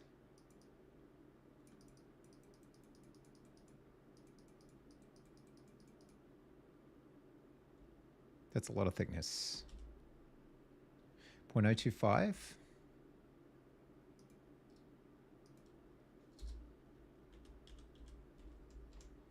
Let's try that. All right. That's a lot of icing. That's a hell of a lot of icing. 25 centimeters is a lot of icing. Oh no, 0.25. 2.5 centimeters. It's still a lot of icing. 0.25. That looks pretty good. And great, we've got what looks original like scale of the donut, right? On our donut, a perfectly straight edge little hat, potentially a little culturally insensitive. So let's make this look more like icing. So the edge is wavy all the way around. So to do this, this is where we get into the fancy finger magic, because you're typing lots of keys. Anyway, go into edit mode, and we can see straight away that we can't see the mesh, and that's because the solidify modifier is obstructing our view. So these little boxes here, as I mentioned before, like this is to hide it from viewport. But if you want to just hide it from your edit mode, which is the state that we are in right now, the box next to it is the one that you uncheck, which means in object mode. Okay. First of all, let's change the scale a bit, because I think we'll just grind this down a tiny bit. And hide in edit mode. Yeah, these pop-ups just don't appear, eh? It's very annoying. I think it's probably a window manager thing. I think it's a Wayland thing. Yeah, nice. When you're tabbed in object mode, you can still see it, but edit mode, it's it's temporarily hidden for you. So if I was to select one of these points here and move it down, you can see that it's working, but it would be, again, a lot of effort to go round and round and do these one by one. So we want to use that old familiar proportional fall-off tool again. So proportional editing on, and now as I move it down, let's just lower the slider way down here, and then let's pull this down. Okay, now we'll find issues. If we move to the side here, we can see the first issue we've discovered is that this is separating from our mesh here. And that's not what icing does. When it dribbles down, it follows the shape of the donut all the way down. So what we want to do is snap, undo it a number of times, snap the vertices to our donut underneath it, right? So for that, we need to turn on snapping up here. Okay, now there are a number of ways to snap in Blender. The default way is increment, which just means the like the grid floor there. Like if you were to just like move it around, you can see it's just snapping to the grid floor. Not helpful. But we want to snap it to the face. And now with face snapping enabled, if we move this down, we can see, let's just look here, that the bottom bit is snapping to the face, but as you might have seen, the top bits, the rest of essentially what is inside of our circle of influence with this proportional editing, that's not being affected. Only the little point that we had selected was affected. So that's not what we want either. Normally that would be enough, but in this particular case, we want to also snap individual elements too. And let's go face project. Now, when we pull this down, you should see that these are also no longer clipping through the donut. But still, we have issues. Why is that? Well, it is actually working correctly. We can see these are not going through the mesh. So why does it look like it is? The reason for that is that there's actually just not enough information here. So if we go side on, you can see, right? Like we've got this point here, and then we've got another point down here, and then we've got this long stretch in between, right? So that means that this part of the donut, oh gosh, that goes that goes around like that is just not, there's nothing to snap it to, essentially.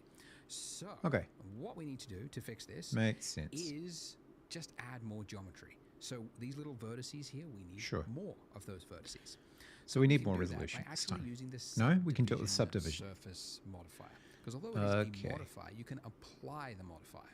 And the modifier currently is adding geometry, so let's just apply it. So to apply it, we just click this little drop down here next to the modifier, and then go apply. Now, if we, nothing should have changed from this view because the same information is being displayed. But in edit mode, you should now see exponentially more faces. Okay, here, so now you have more vertices. One face before, you can see there's now a lot more, right? 4x, okay, 4x, okay. So, now if we pull down, we should see it is snapping, and if we go into this mode, you can see that it's now... All right, let's see what we get to here. So we need to get into here and see if we can reproduce the problem. So first we reproduce the failure to snap. So G down.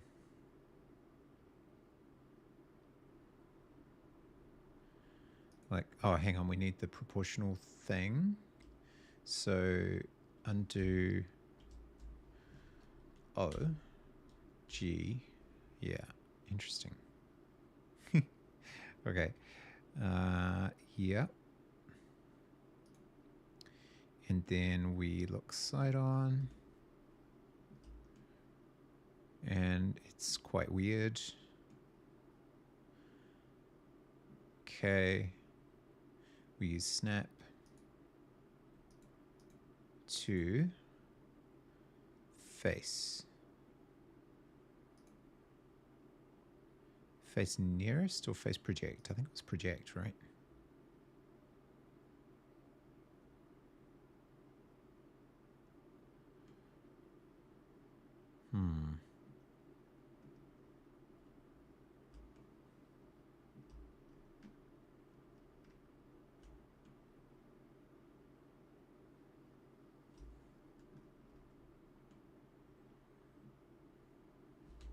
I'm not really seeing the same level of problem that they were, to be honest with you.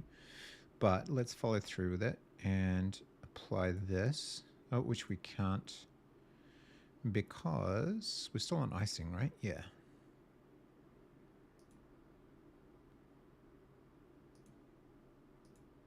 Interesting. Why can't we apply?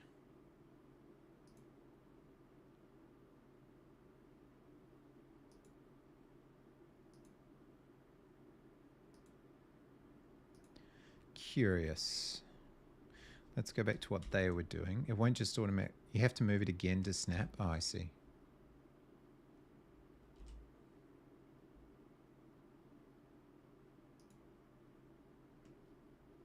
Right. Can't apply in edit mode? I see. Thank you.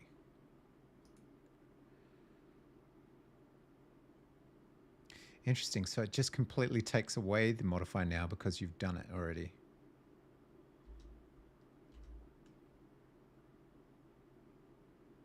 All right. Conforming to the mesh in a much more snug way, because there's information there for it to use. Now this shading artifact snug here, icing. Don't worry about that, we'll fix that in just a moment. But I need to show, because I've shown you like 4 things that we need to enable for this to work. I got to show you one more, because if I pull down and if I scroll up, you'll see something. Okay, if I was to click, we get this. Yes, that is a bit of a problem.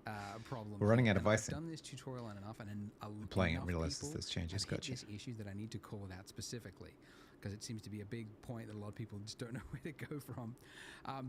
What's happened is if we use a what's it called, the circle of influence for our proportional editing, if that is so high, it's actually high enough to reach the mesh on the other side of the donut. And then because we've got snapping, did I do that? It's now projecting that, snapping it to the front, which is creating this like something that's a nightmare to fix. I mean, in fact, it's easy to start from scratch than to try to fix that. So if we want... Sorry, there's a lot of noise. To fix this, we need to hide the part of the mesh that we don't want to be influenced by our proportional tool, right? So to do that, there is an easy way to do it. We can actually do it very precisely. So if with this middle bit of our donut here, if I just hold down Alt and then do a left click, as I mentioned before, that selects the ring. Sure. Okay? And we could do that all the way up, but actually there's a little, I don't know if it's an Easter egg. It's kind of a cool tool that not many people know about. Control plus. That will enable the select more tool. And if you use Control plus, Control minus goes the other way, you can see that it's expanding out. So Control plus will just like select the next vertex along a chain, roughly speaking. And you can see we can very quickly select all the parts of the mesh. That's not what Control plus does here. Very cool. By the way, if Control plus doesn't work for you because you're on a laptop or something else, select more, less. You can also do it here. Anyways, to hide this part of the mesh, it's H. where select. Select similar, select linked, select loops.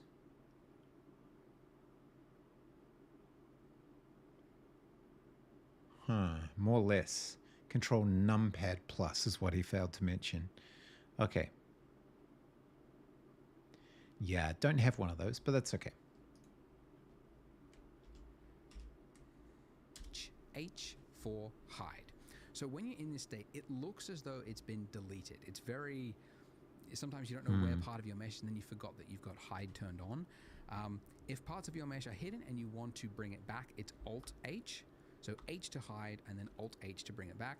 Or if you can't remember it for whatever reason, you can also find it. Okay, it's underneath mesh. There we go. Mesh. Reveal hidden or hide selected. Okay, so that's the other way. But you can get my keyboard shortcut. It's in the link. It's free. Just use that and then you won't forget a lot of these handy shortcuts. All right, so now finally, after all that, after 4 different ways and problems to explain, we can now take part of this mesh and drag it down, and it will work correctly. Haha.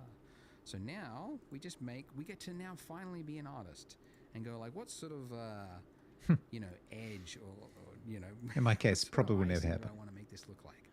So what I'm doing here, by the way, is I'm hitting G to pull it down, and then I'm just middle click, single middle click, and then because my cursor is closest to the Z-axis, it's now snapping it to the Z-axis. So that's why I mentioned before that it's really handy. You don't have to think of the letter and type it in. You just go in the general direction you want to go, and then just tap the middle click of the, which is your scroll wheel, right? Middle click. It's such a weird button that you have to call it out. It's the scroll wheel button. Because it's like no other application seems to use it besides scrolling. But Blender is like, no, we're going to use it for like 90% of the operations. No, it's gonna be a huge number of applications use it. But anyways, as you can see, I'm not paying particularly too much. Okay, so we get into our side axis by going, say, left, and then we get a little bit more scroll happening. We focus on that one, and we go G, and we get it moving down, and then try again.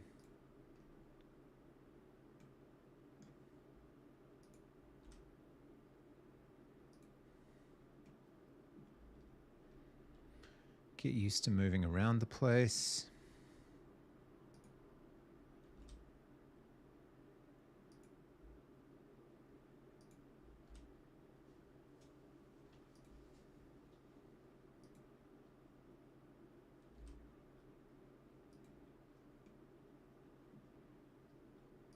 Boop-a-doo.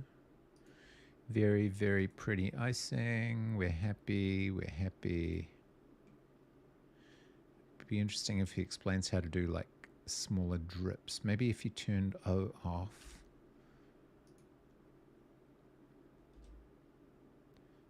And just... No, I don't think that's going to use... I still have X-ray on? Oh, thank you. Now, what's the hotkey is the question. I want to say it was Alt-X or something like that. See, this is where not having the change shortcut, remove shortcut. No, stop that. You better not have set that to escape. Yeah, maybe Alt-Z? Z, I should say. Nope. Alt-X? No. Better not have changed it to escape. Not having the mouse over highlights is really annoying. And yet they seem to pop up sometimes.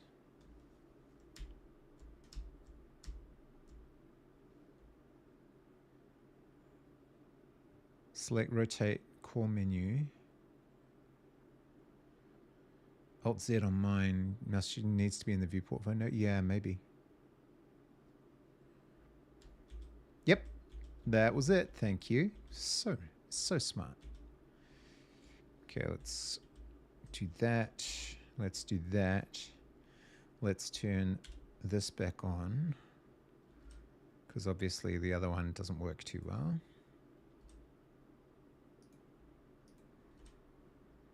Just get into the general rhythm of this. Oh, why is that happening? Is the question. It's kind of morphed back into, I mean, it looks all right, but it's sort of used Blender for 6 years and you still click the button for that one. Fair enough. Why have the vertices disappeared into the texture here?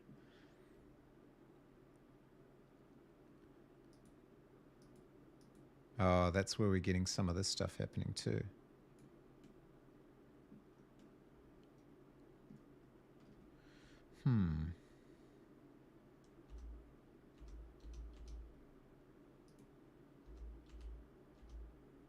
Interesting. It's like I've moved it too far inwards somehow.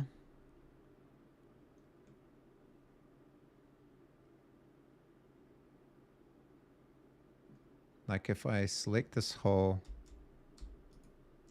thing, it just, yeah, it just vanishes.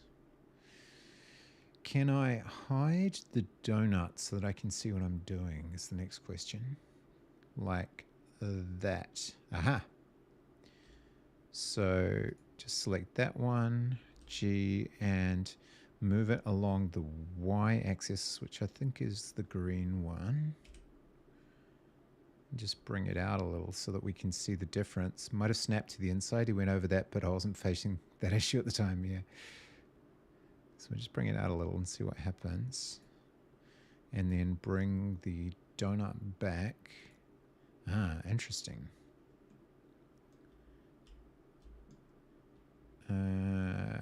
I would like that. Nope, I would not like that. I would like to be out of edit mode, and then I would like that. Huh. All right, back in edit mode, select G, let it snap. But yeah, if you push it too far, and of course it's not going to be able to snap to face. So somewhere there. No, we're just getting worse. We're getting much, much worse. Okay, undo, undo, undo.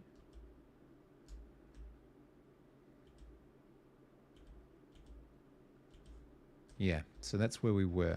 And it looks fine. It's just a little weird. And that's the only, or one of the only regions where that's happened. It's also happened here.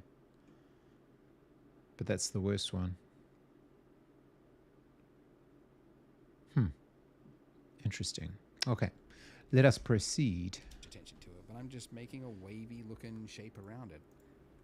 You might also want to make some bits that go the opposite direction, right? And then maybe pull, so you've got like big shapes as well as medium shapes and some small shapes. Big, medium, small. It's the recipe for appealing design. Big, medium, and small details. But I digress. By the way, I should mention, if you're stuck, don't feel bad, because there was certainly a lot of finickiness going on with this donut here, and we're definitely in the steep part of that curve at the moment. Do make use of my Discord if you are stuck. I created it literally so that people could get instantaneous help. I don't have any other benefit. Select one of the hidden verts in the center and bring it out. Yeah. Link is in the description. Also wondering about going back to it and just chat room where you can post screenshots of your problem and then extrusion. People can help each other out. So do make use of that. Probably won't because of the solidify modifier. Our shading issue here, this darkened edge, is actually going to fix itself by fixing another issue. So it's a two birds, one solution kind of problem. This 90-degree edge here for this icing, not ideal. Everybody knows that a real icing would create like a rounded edge there, right? So we can fix that just by adding another subsurf modifier. Because you might remember I mentioned, like, yes, if you've got 3 vertices, it'll create like another vertex here and another vertex here, but it'll also like round it out. It'll pull this one back, so you end up with a rounded corner. So right here in your modifier stack, we're going to go add modifier, generate subdivision surface. Now, the order of these does matter. Okay, you want your solidifier at the top and the subdivision after it. So Blender works top to bottom, and it's important it's in this way because you want the extrusion to happen first, and then in order to round that edge, it has to happen as a secondary step. So solidify on top, subdivision underneath. Now, whilst we're here and we're looking at the close-up, nice little profile of this edge of this icing, another issue to call out, you can see it's got this this shape that goes around. Yes, so far so good. But then it goes up. And it's like, it would be better if it went around and then tucked in and touched the edge of it, because that would look more like real liquid wood. So we can solve that by just changing one of the settings in the solidify modifier. It's not one of those things that you would figure out or know where it is. It's just over time you learn where some of these settings are. But essentially here, the edge data. So we want to change the edge data to say that before you do the solidify step, add a crease on the inner part right here. If we increase this all the way to 1, it now creates a sharpened edge just on that inner part there. Okay, so we're taking this and we're going here. We should actually look to see that we're seeing what they're seeing. Yeah, it's a pretty straight line.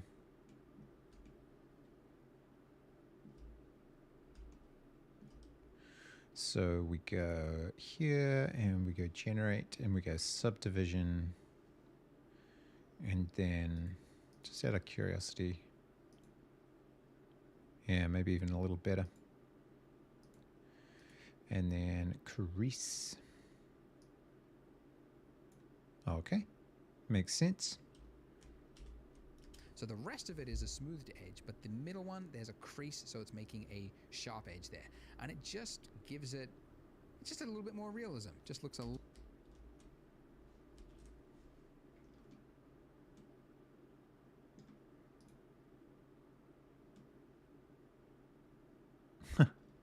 I moved too much of my lighting, I think.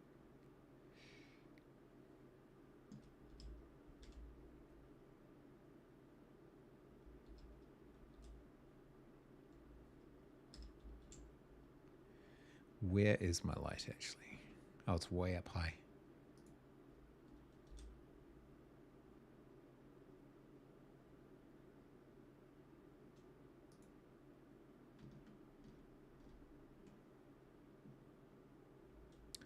Let's bring that GY. May as well light from the same direction. Yeah, we can have like a whole eclipse of the donut situation going on here. Oh, we got ads coming through again in a sec. I am going to, hang on, G, Z, very close light source. I'm going to make another cup of tea because it's essential. Tea is essential.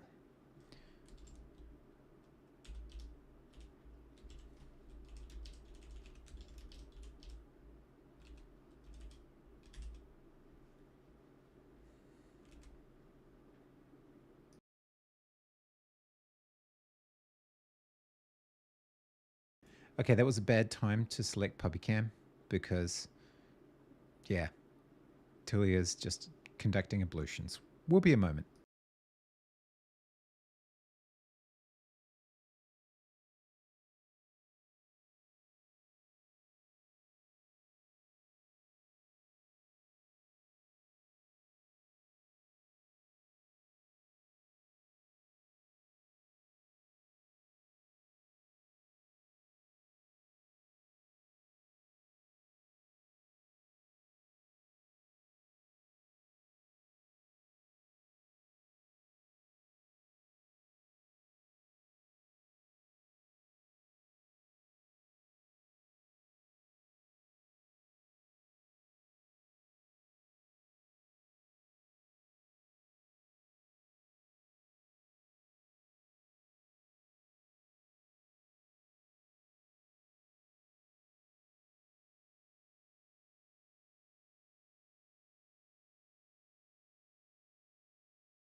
the white balance of my camera doesn't cope with the difference between my black dog and my white dog.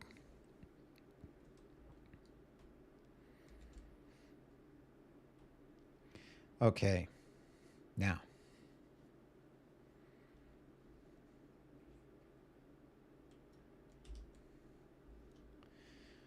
Do a little bit more of this, and then I might play a bit with the Bevy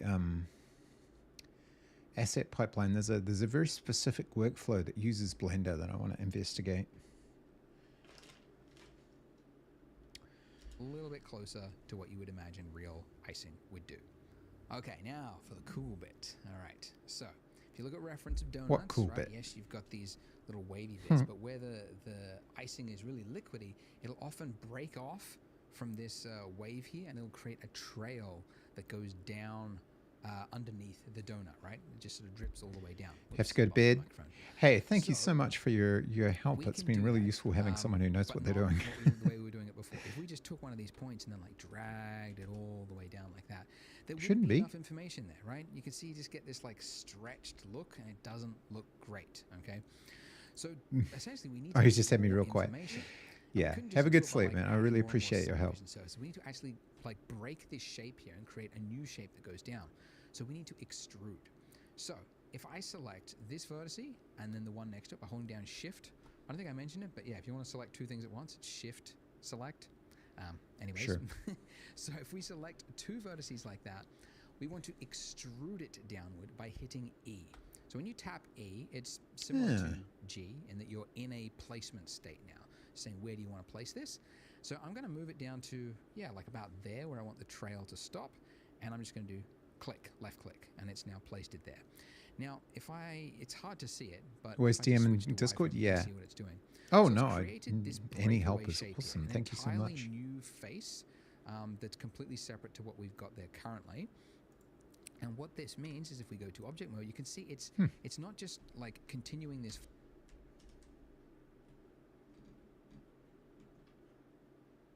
Oh, that's a little bit too bright.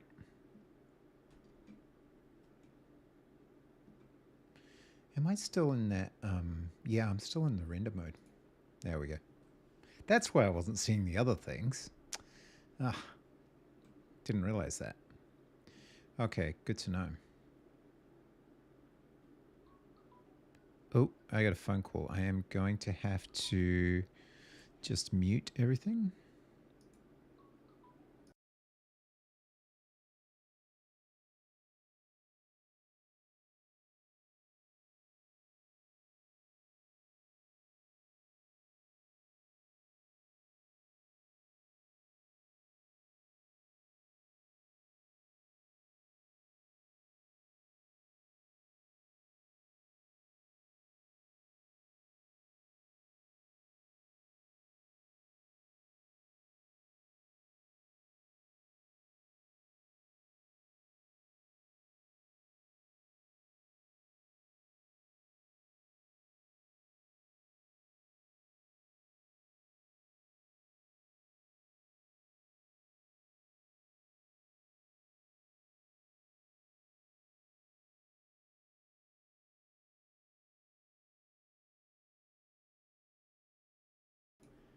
Okay, that was a very important conversation about which coffee beans we should have, which is essential. It's essential to have the right coffee beans. Okay. All right, now, let me just get my tea bag out of here. Get my tea bag happening. It's a little tea bag thing going on. All right, cool. So now, extrusion, right? So edit mode. That did not work as well as I'd hoped. Oh, because I've got the light selected. All right, icing, edit mode. There we go. Interesting. I didn't see that before. Okay, so let's go 2 vertices. Actually, it'd be more sensible to have it. Oh, it doesn't matter. E for extrude. And we drag that down. Yeah, and again, it's kind of disappearing. But we'll try that.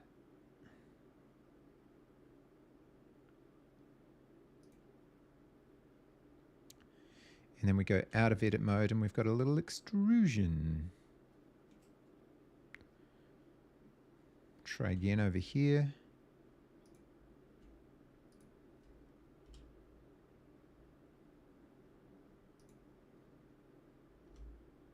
Nice. Form here, it's pulled it down, right? Which is exactly what we want. And in fact, I wanted to go even further than that. So I'm going to select those two vertices.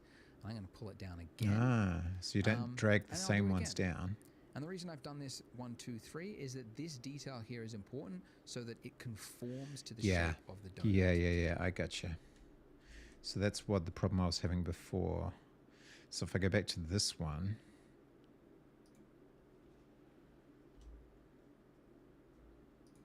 select these two and then extrude, then we have better luck.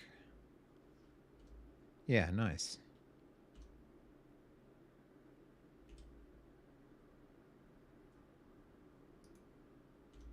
Cool. Looks a bit mutated, but that's okay. That's because I chose to do it on an upward part rather than a lower part where it would be more natural. Oh well. Because if there's not enough, you're going to have that clipping issue that I showed you earlier. So that's pretty good. And now we're going to do it again. Originally in my earlier versions of the donut, I only did like one of these, but then I noticed that in the render, the final render, it's often the most interesting part of the donut. So now I'm thinking, yeah, just do it all the way around the donut. Just add the bit that looks cool. Add more of that.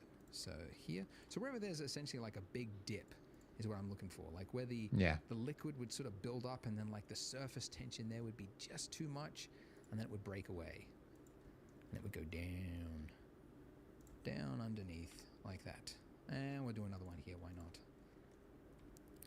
Like you almost want them to form a little puddle at the bottom. And down. And that's pretty good. Haha. Lovely. So that concludes finally this heavy part of the tutorial. So if you are ready to watch the next part, hope you're not giving up. You can click there on the screen and I'll see you there. Make sure you hit subscribe. So let's pause there. A large number of you don't. And you should subscribe to this person. I'm going to copy this through here. This is absolutely their content and not mine, and we should be supporting them and giving them ad revenue and so on.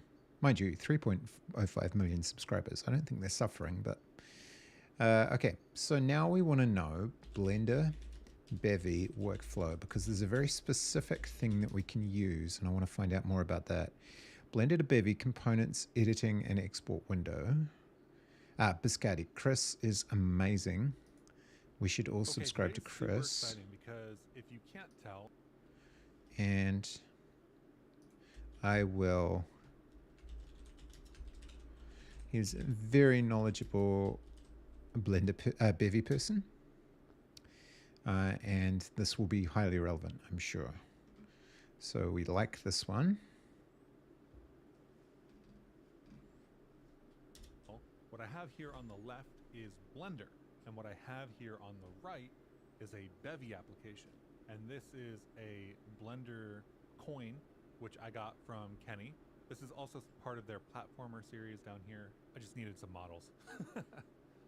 So this coin on the right-hand side in our Bevy app is rotating based on some components we've added inside of Blender to this coin. So I have this coin component somewhere in my code. I'm controlling whether that is applied to a given mesh inside of Blender. And then I'm taking that and we are running it inside of our Bevy application. I have a system attaching to any entity that has a coin component. And in this case, I'm rotating it because that's what coins tend to do in 3D video games. I'm going to take a second to introduce the project first, and then we're going to come back and take a look at this code and what's actually going on here. So if you're interested in this workflow, which is basically a workflow that takes Bevy components and all of the type registration and reflection information that is present inside of your Bevy app, takes that, puts it inside of Blender for you to manipulate and use and apply to different meshes, and then re-exports that GLTF file back to Bevy so that you can actually run and instantiate levels both dynamically and statically, which is what we saw. This is Bevy Blender Components workflow. And there's a couple of crates in here, Bevy GLTF blueprints, components, save load, and registry export. And the TLDR sales pitch is, why don't you use Blender as the Bevy editor UI, since Bevy doesn't currently have an editor UI. Now this plugin is the work of this person, Cravocado, and they've been posting updates for a little bit Support now. I them. don't know exactly how long they've been working on it, but the first official release is now out on crates.io, so it's available for you to bring in and use. From that toot on Mastodon, they link to 2 different pages. One is Bevy registry export, which is very important, a critical part of this workflow. And the other is the release page. I see. Now these 2 zip files right here are very interesting. One contains some UI that works inside of Blender, so they're both Blender add-ons. You have Bevy components and GLTF auto export. Bevy components, we'll take a look at in a second, shows a UI for applying and modifying the values of components to your meshes inside of Blender. And GLTF auto export sets up some automatic features and properties for doing automatic exporting whenever you save inside of Blender. I believe they're trying to work on some hot reloading for various features. I haven't worked with any of that yet, so that'd be I don't helpful. know how much is implemented, but they do mention some real-time editable kind of functionality that they're looking for, as well as geometry nodes from Blender, which are both very cool, and I hope that they find the energy to do that after taking a bit of a break for getting this release out. So let's go into what this workflow actually looks like.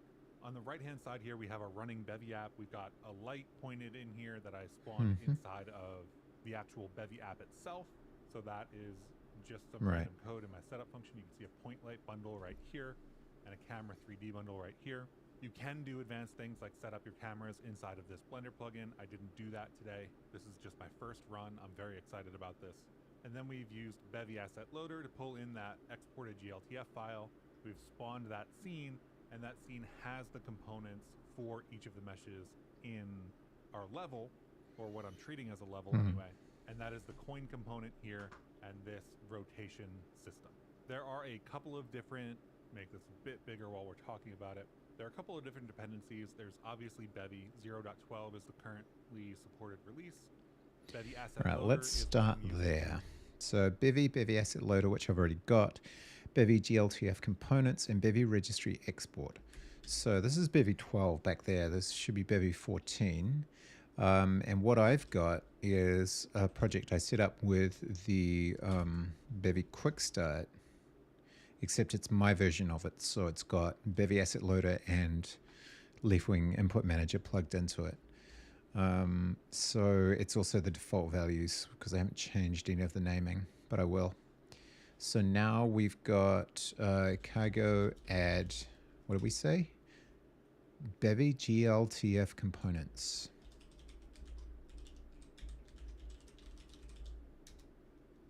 What version are we up to? 0.06. Oh yeah, so we've gone quite a way. Let's check that out actually and see what they've changed.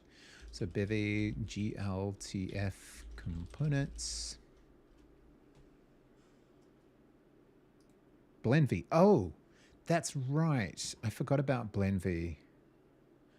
Now, has this taken over or is this something different?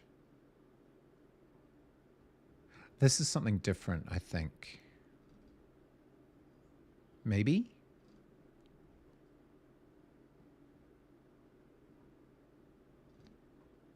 Is this different to Bevy GLTF components? Oh yeah, if you were previously using the individual Bevy GLTF crates and Blender add-ons, please see the migration guide. Okay, cool. So one crate to rule them all, BlendV. All right, so this is new. So I wonder if I need to remove that. Let's go cargo add BlendV. If it's a crate, and maybe I should be using the main branch. Alpha 1, that's encouraging. Locking 2 packages to latest compatible versions, adding Bevy common assets, and BlendV. So if we look at cargo, now we've got, should I remove GLTF components? What happens if I do that?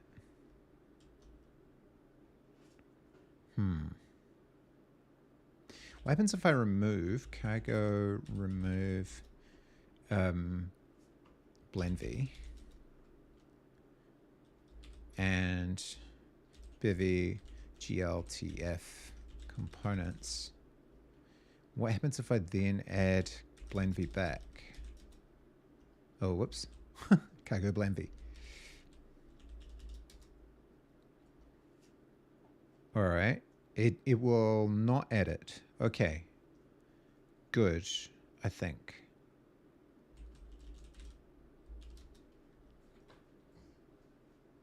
But if I look in my lock, what do you want to bet that I will find GLTF, Bevy GLTF, and that's all? Or components, GLTF JSON. Okay. All right. Well, I'll just go with the flow. Define components directly. Export your project's Bevy registry to JSON. Save and load your game state. Interesting. Old videos. Let's just check this. Hello folks, today I'm going to talk to you about Bevy GLTF Blueprints, which is a set of crates and tools to enable you to create prefabs for the Bevy game engine using Blender and the GLTF file formats, and this should enable you to create reusable prefabs that you can use both when building. Okay. So now we need to think about the examples for the creator here. BlendV, an all-in-one Blender add-on for the Blender side of the workflow. Get your Bevy code set up. Create and register all your components you want to be able to set from the Blender side. Set up and use the Blender Bevy crate. Set up and use the BlendV Blender add-on. So let's do that. Do I have to search for it? Grab the latest release zip file, Blender add-on, install. Edit, preferences, add-ons, install, choose the path. All right. For Blender 4.2, just drag and drop the zip file. Okay, so we download it, yeah? BlendV releases. BlendV zip. One imagines. Okay. So, plugins, preferences, plugins.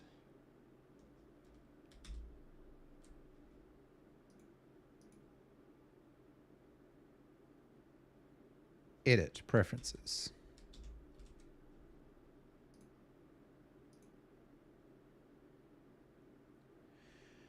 Add-ons.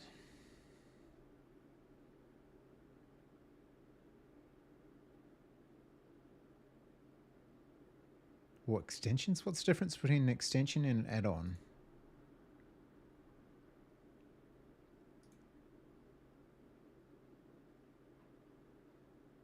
That is a good question.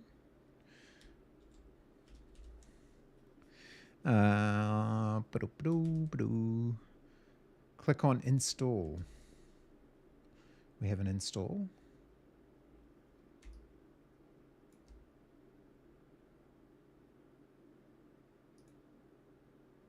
Huh. I do not appear to be looking at the same screen as you. Search add-ons, enabled only. Tags. Install from disk. Here we go. Let's go downloads. BlendV. Oh, that was easy. Tools to edit components of objects, something, blueprints and levels for the Bevy engine. Website, GitHub, CalCit Dev. Cool. And it's in Python. All right. Now, let's get out of there. And what does that give us? Create your BDV project, set up the BlendV crate, create a Blender project, set your level and library scenes, the only things that are not pre-configured.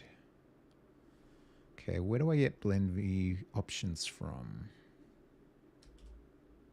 And do I need to restart Blender?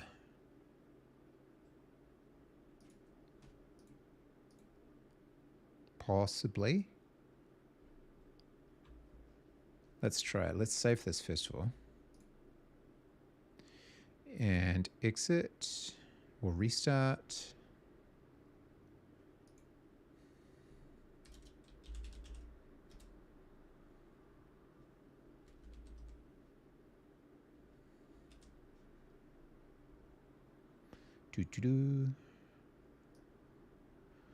Drag that away.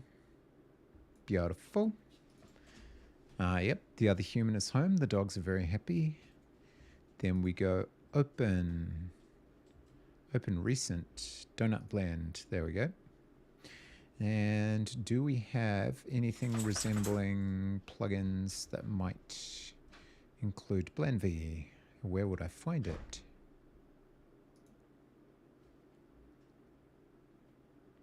Where do we find plugin menus? Hi. That's some very short, funky hair. That is some very short hair. Hi, puppies. Some very waggy puppies. Hi, some waggy puppies. This is your card, Joe. Oh, thanks, baby. So that you'll remember to put it in. Next to the keys. Hi, puppies.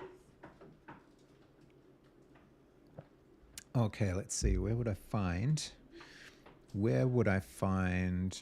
BlendV options? Tool? No.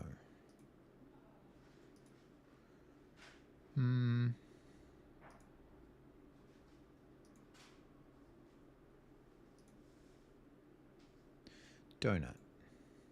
Modifiers.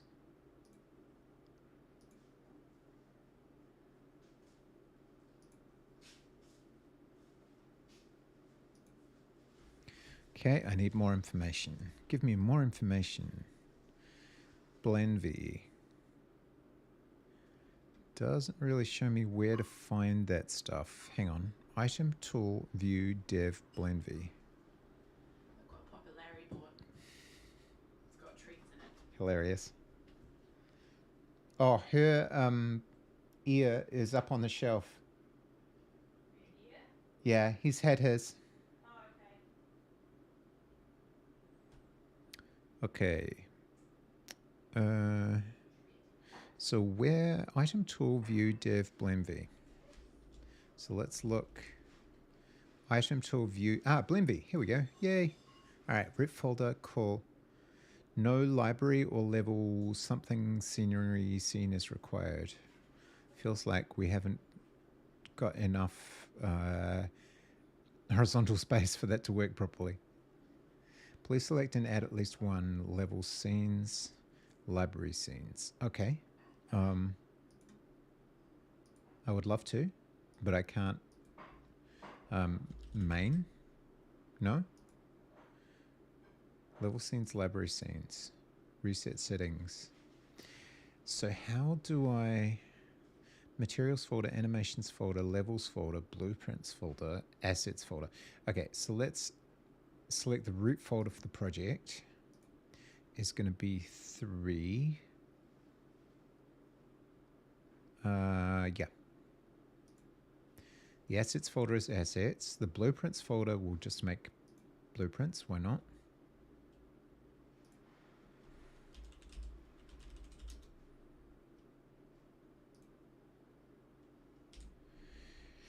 Levels folder can be levels.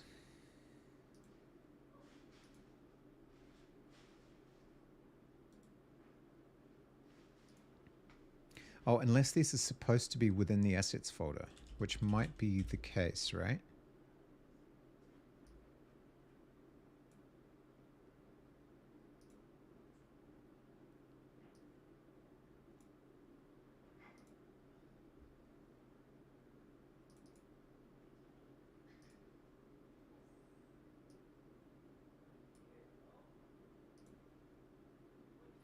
Why is this still... this is annoying.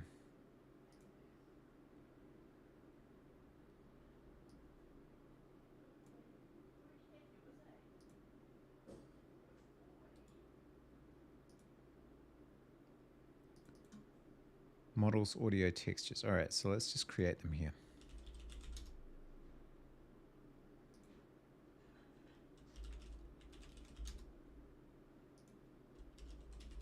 I'm assuming this is the structure they're going for. I have no idea which one I'm in the selection for. Blueprints. Okay, let's choose assets, blueprints. Levels. Assets, levels. Materials. Assets, materials. And animations, assets, animations. All right. No library or level something scene is required. Please select and add at least one level scenes or library scenes. Create your blueprints and levels. Set your level and library scenes. At least, oh, I see. So that shortened piece was actually quite useful, quite useful information. It says, no library or level scene is required. That's quite an important missing piece. Select and add at least one. So how do I do that?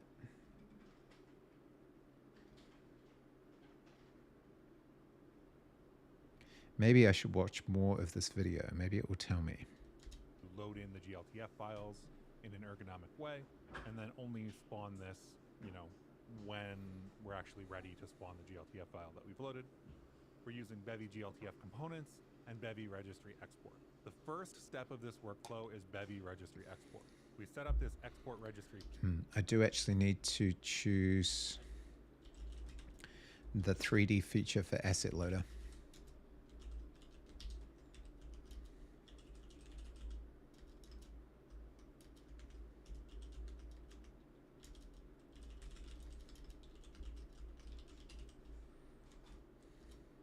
Plugin as part of our application, and then we also need to make sure that anything that we want to use inside of Blender is registered. So in this case, I'm using a manual register type coin. Type registry. It's very important that coin has reflect here, because that's how we get that information inside of Blender. So here's a component. It's got no information on it. It's just a marker component. It derives component. It reflects component. It derives reflect, debug, and default. Default, I believe, is required by reflect, but this is kind of the minimal setup for getting a component to do the this thing. is pretty much my default setup for components now. Set up this export registry plugin, and because we've registered a type, that puts out this registry.json file in our assets folder every time we run our Bevy app. So if we make any changes, we need to update the registry, we run the Bevy app, we get that JSON file. And inside of that JSON file, if you look for, in this example, coin, we're going to see the name of the crate, YT Bevy Blender, which is what I've named this directory, : coin. We've got the short name of coin, the title, a bunch of information about what it is. It is a component, for example. It is not a resource, which are both Bevyisms, and it is a struct. Now, this is true for a whole bunch of other information. This is a very sort of large file containing all of the types, I believe it's all of the types actually, that are in our type registry that were applicable to be exported like this. So we get this registry.json file, right? And with that registry.json file, we can go into Blender, we can start creating some scene. If you go into preferences, you do need to install that Bevy components plugin that I talked about earlier from that zip file, as well as I've installed the GLTF auto export plugin, which is from the same project. If you look at the Blender UI here, I don't know that I can actually make the Blender UI any bigger. I'll have to figure that out for future videos. But if you click a little arrow that's here, you end up getting this little sidebar. This little sidebar allows you to click on Bevy components, which is vertically written, so tilt your head 90 degrees to read that. That pops up this menu. So you can see I've got coin selected here. And the thing that you really need to do is click this browse for, I forget what this says exactly, but it's basically like open the file browser to go get that registry.json schema file. So we put that here and then we click reload registry. That will take this registry.json file and give us, if you click this drop down in the components, this giant list of all of the stuff that was in our Bevy app. So this is all of the types that we can use here. In this case, I believe it's all of the components.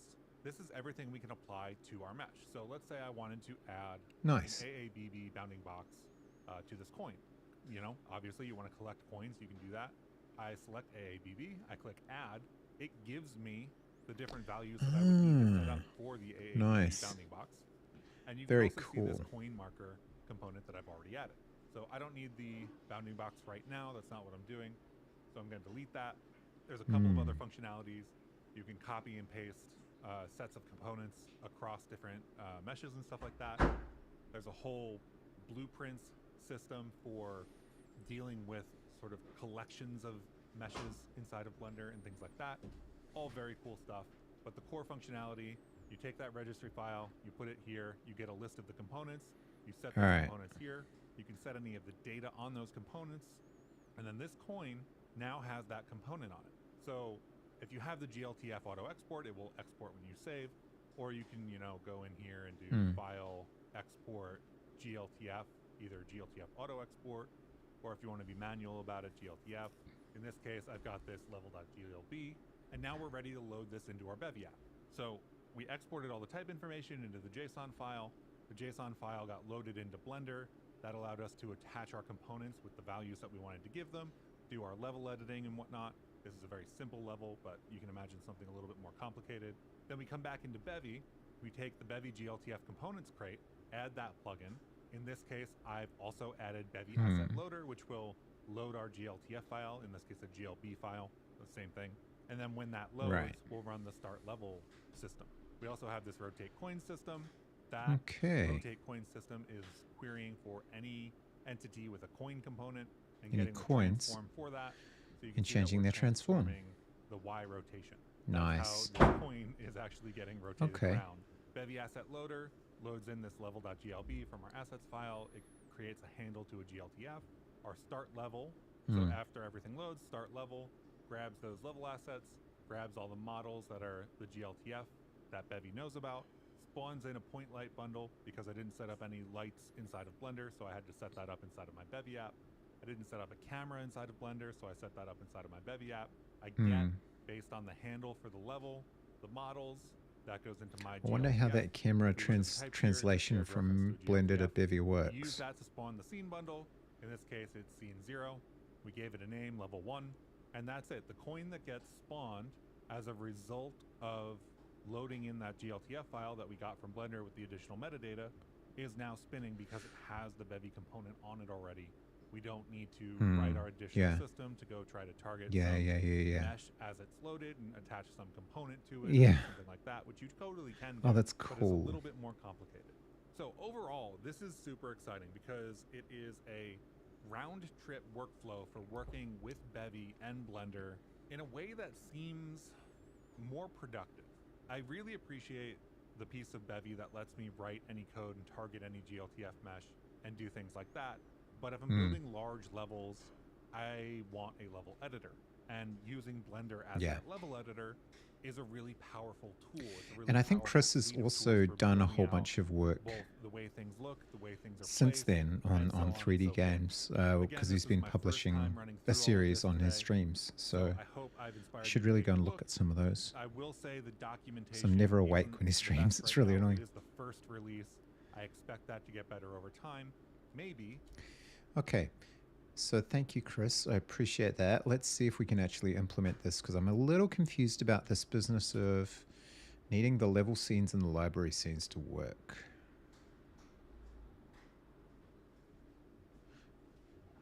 And he used it by resizing. Yeah, this is much better. So no, at least one level scene or library scene is required. Please select and add at least one. So how does one do that within Blender?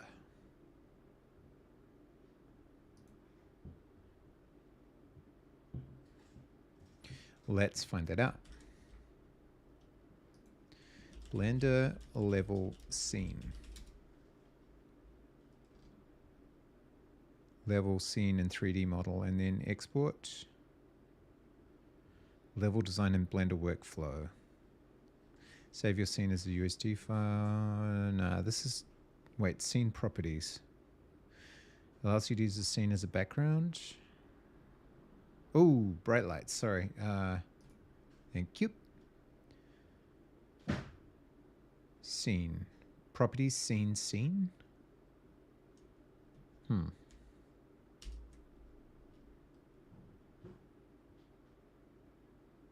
Any of these is scene? Scene. Camera, background scene. No results found. Active clip. Interesting. So can one create this? It feels like one ought to be able to do this. So scene. Camera, background scene. I'm confused. This is not unusual. How does one, I don't know, is there some kind of export for creating scenes? Blender scenes. Scenes and objects. Scenes. Introduction. A way to organize your work. Each blend file can contain multiple scenes which share other data such as objects and materials. Scene management and library appending linking are based on Blender's library and data system, so it's a good idea to read that manual page first. Scenes, a list of available scenes. Add new. Menu, top bar, scene.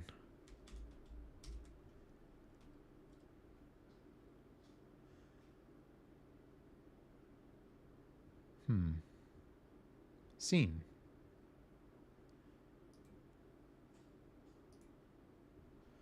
Scene collection.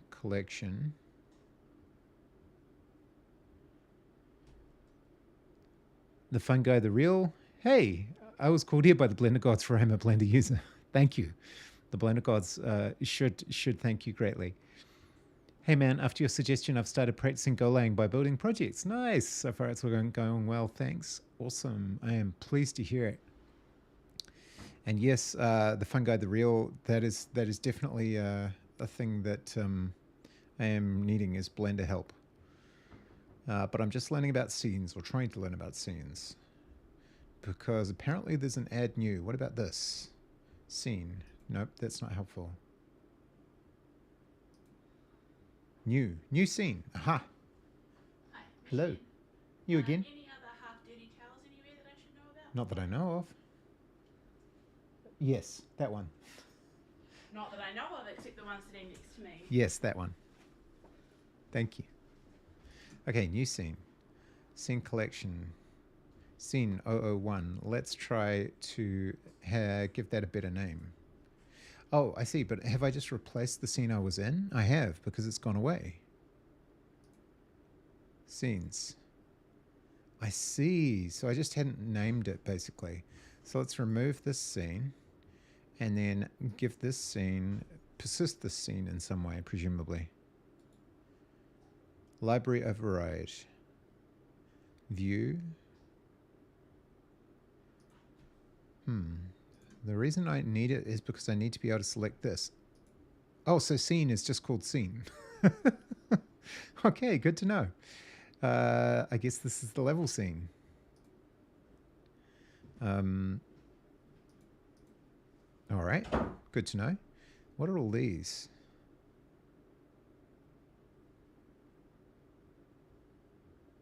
At least one level scene or library scene is required. Please select and add at least one. I see. Okay, so clicking the add button was what was needed there.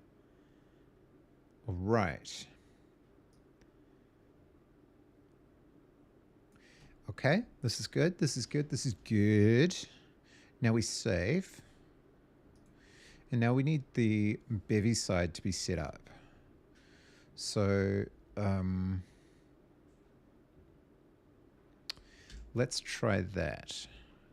So we've got BlendV, we've got Bevy Asset Loader, features 3D, and we'll get rid of that license. It's not in Bevy Quick Start anymore.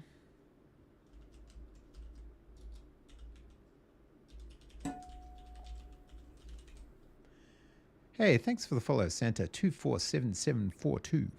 Appreciate it.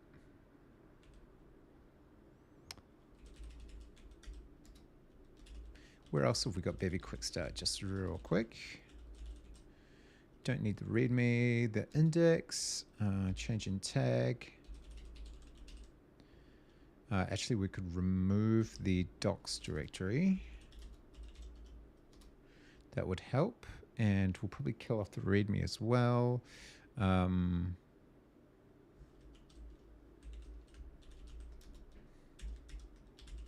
Just to stop it from showing up in searches when we're looking for things. And then we'll go Bevy Quick Start. And we'll change this to 3.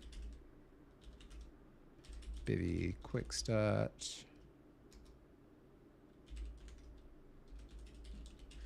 And just change all of these things so as not to break anything. We don't care about those right now. Now in camera, spawn the main camera. We will make this a 3D camera. So let's look at Chris's example. Oh, I think I've closed it now actually. But we should actually go back to it because it was quite useful. So let's go Bevy Blender, Chris Biscardi. Yeah, this one. So we'll go back here. If you're interested in this, look at his setup. This is highly recommended. It's a very smart gentleman. This workflow, which is basically a workflow that takes first, and then we're going to come back and take a look at this code and what's actually going on here. So if you're interested in this workflow, which is basically here that I spawned inside. So where did you add your camera? Bevy app itself. So that is LTF file. We've scene bundle. That scene, and that scene has a little different. Make this a bit bigger way, and then only we set up this export registry. And it's very important that Coin has reflect here. Reflect, debug, and default. Default, I believe, is required. That's folder every time we run our Bevy app. So if we make any changes, somewhere here we've got a camera. True for a whole bunch of other information. This is a very sort of large file. I saw it. I remember. I believe it's all of the types actually that are in our. Then we do a bunch of Blender stuff. Level, but you can imagine something a little bit more for any entity with a Coin component. I remember seeing a camera. Oh, point light. Here we go. So point light and camera 3D bundle with a transform looking at Vec30, Vec3Y. Interesting. Why?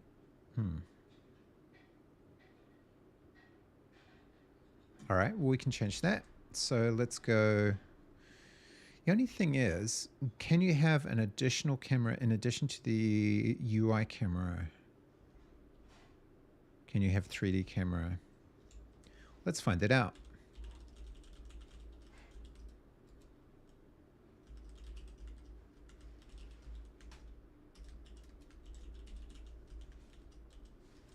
Because I do not know. I do not know. Camera 3D bundle. And actually, I don't even know if I want to set the transform. Just right now.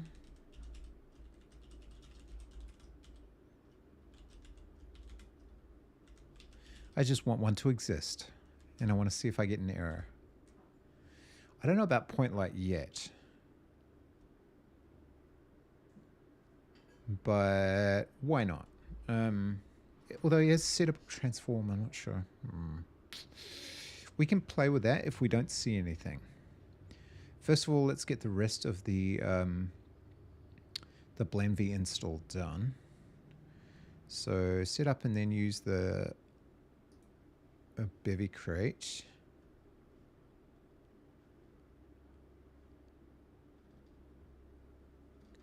Usage, okay. BlendV version, sure. And then we add the BlendV plugin. So we can do that right from the first one, that's fine. Just for now, anyway.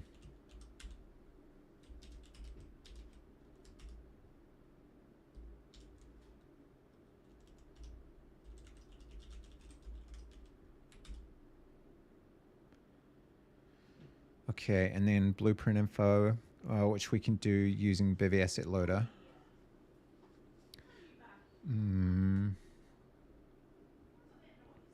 Oh, I haven't actually exported a blueprint yet.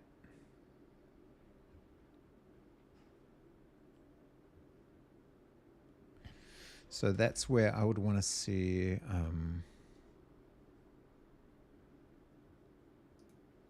is the blueprint the GLTF file? Does seem like it is. Levels world GLB. But it's in levels, so why are we calling it a blueprint? Oh, I'm so confused about that. Okay, export. GLTF. And I would like it to go into levels because that seems to be what it's saying. And sure, we can call it CNGLB. All right, let's try that. And we will, into our asset loader code, we will add load collection level assets,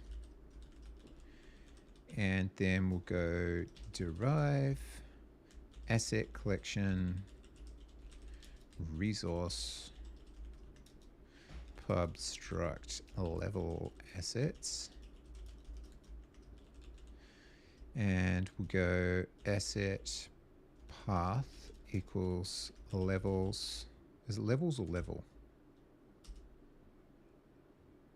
Levels. Scene GLB, which is pub scene handle. I want to say GLTF. What did he use? What did he use?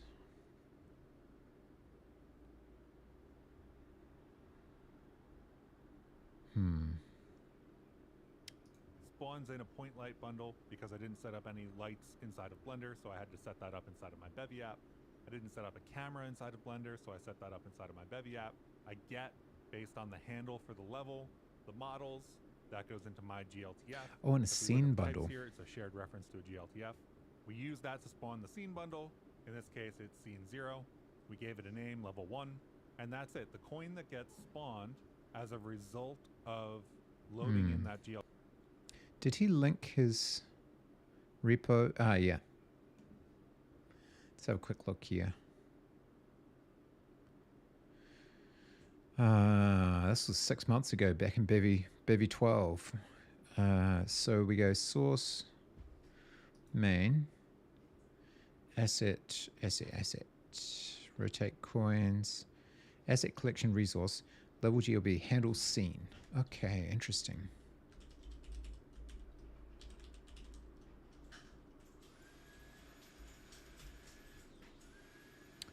Okay.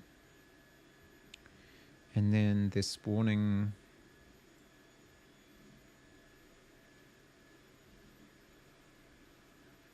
Continue to state my stats next. We would like it to continue to state It will be red, though. It will be red.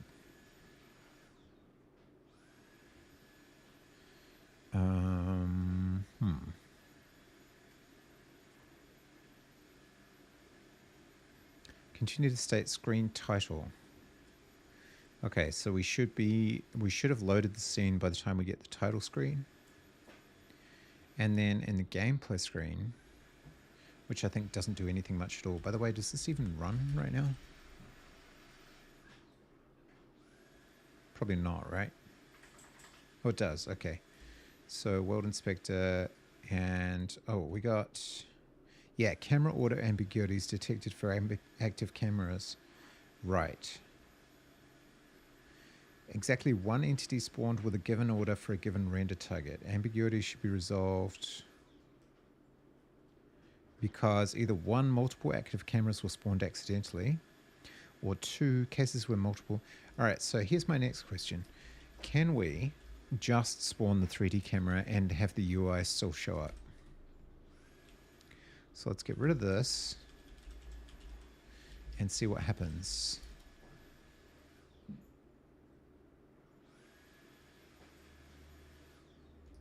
Yes, is the answer to that question. Okay, interesting. So the 3D camera will show... could not find an asset loader matching loader name none, asset type none, extension none, path some level scene GLB. Interesting. Okay. So what happens when I play? Basically nothing. All right. So let's look again at the sample. What are they doing? Asset path level GLB, level handle scene. So not a thing? Should I have put GLTF?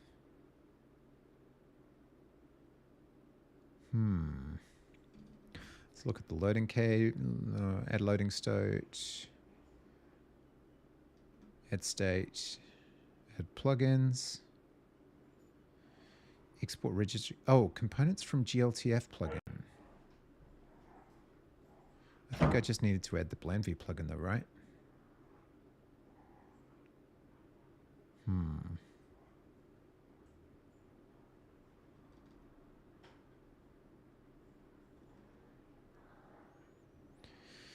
Did I put it in the wrong place is the other question. Assets levels has... oh, it has Donut GLB, but also Scene GLB and Scene Meta Run.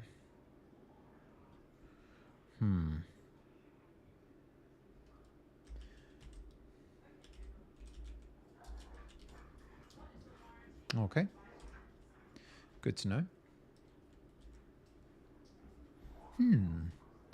So, yeah.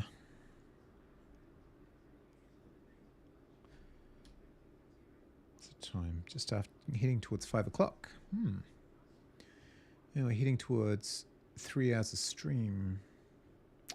I am going to have to do some more things.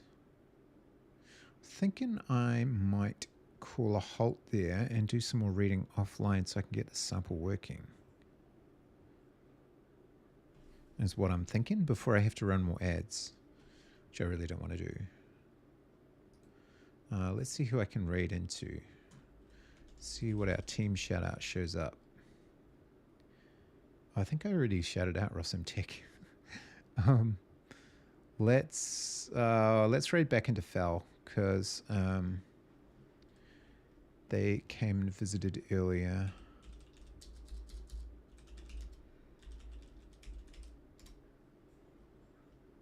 Let's do that. Thanks for watching my baby shenanigans. We'll see you next time.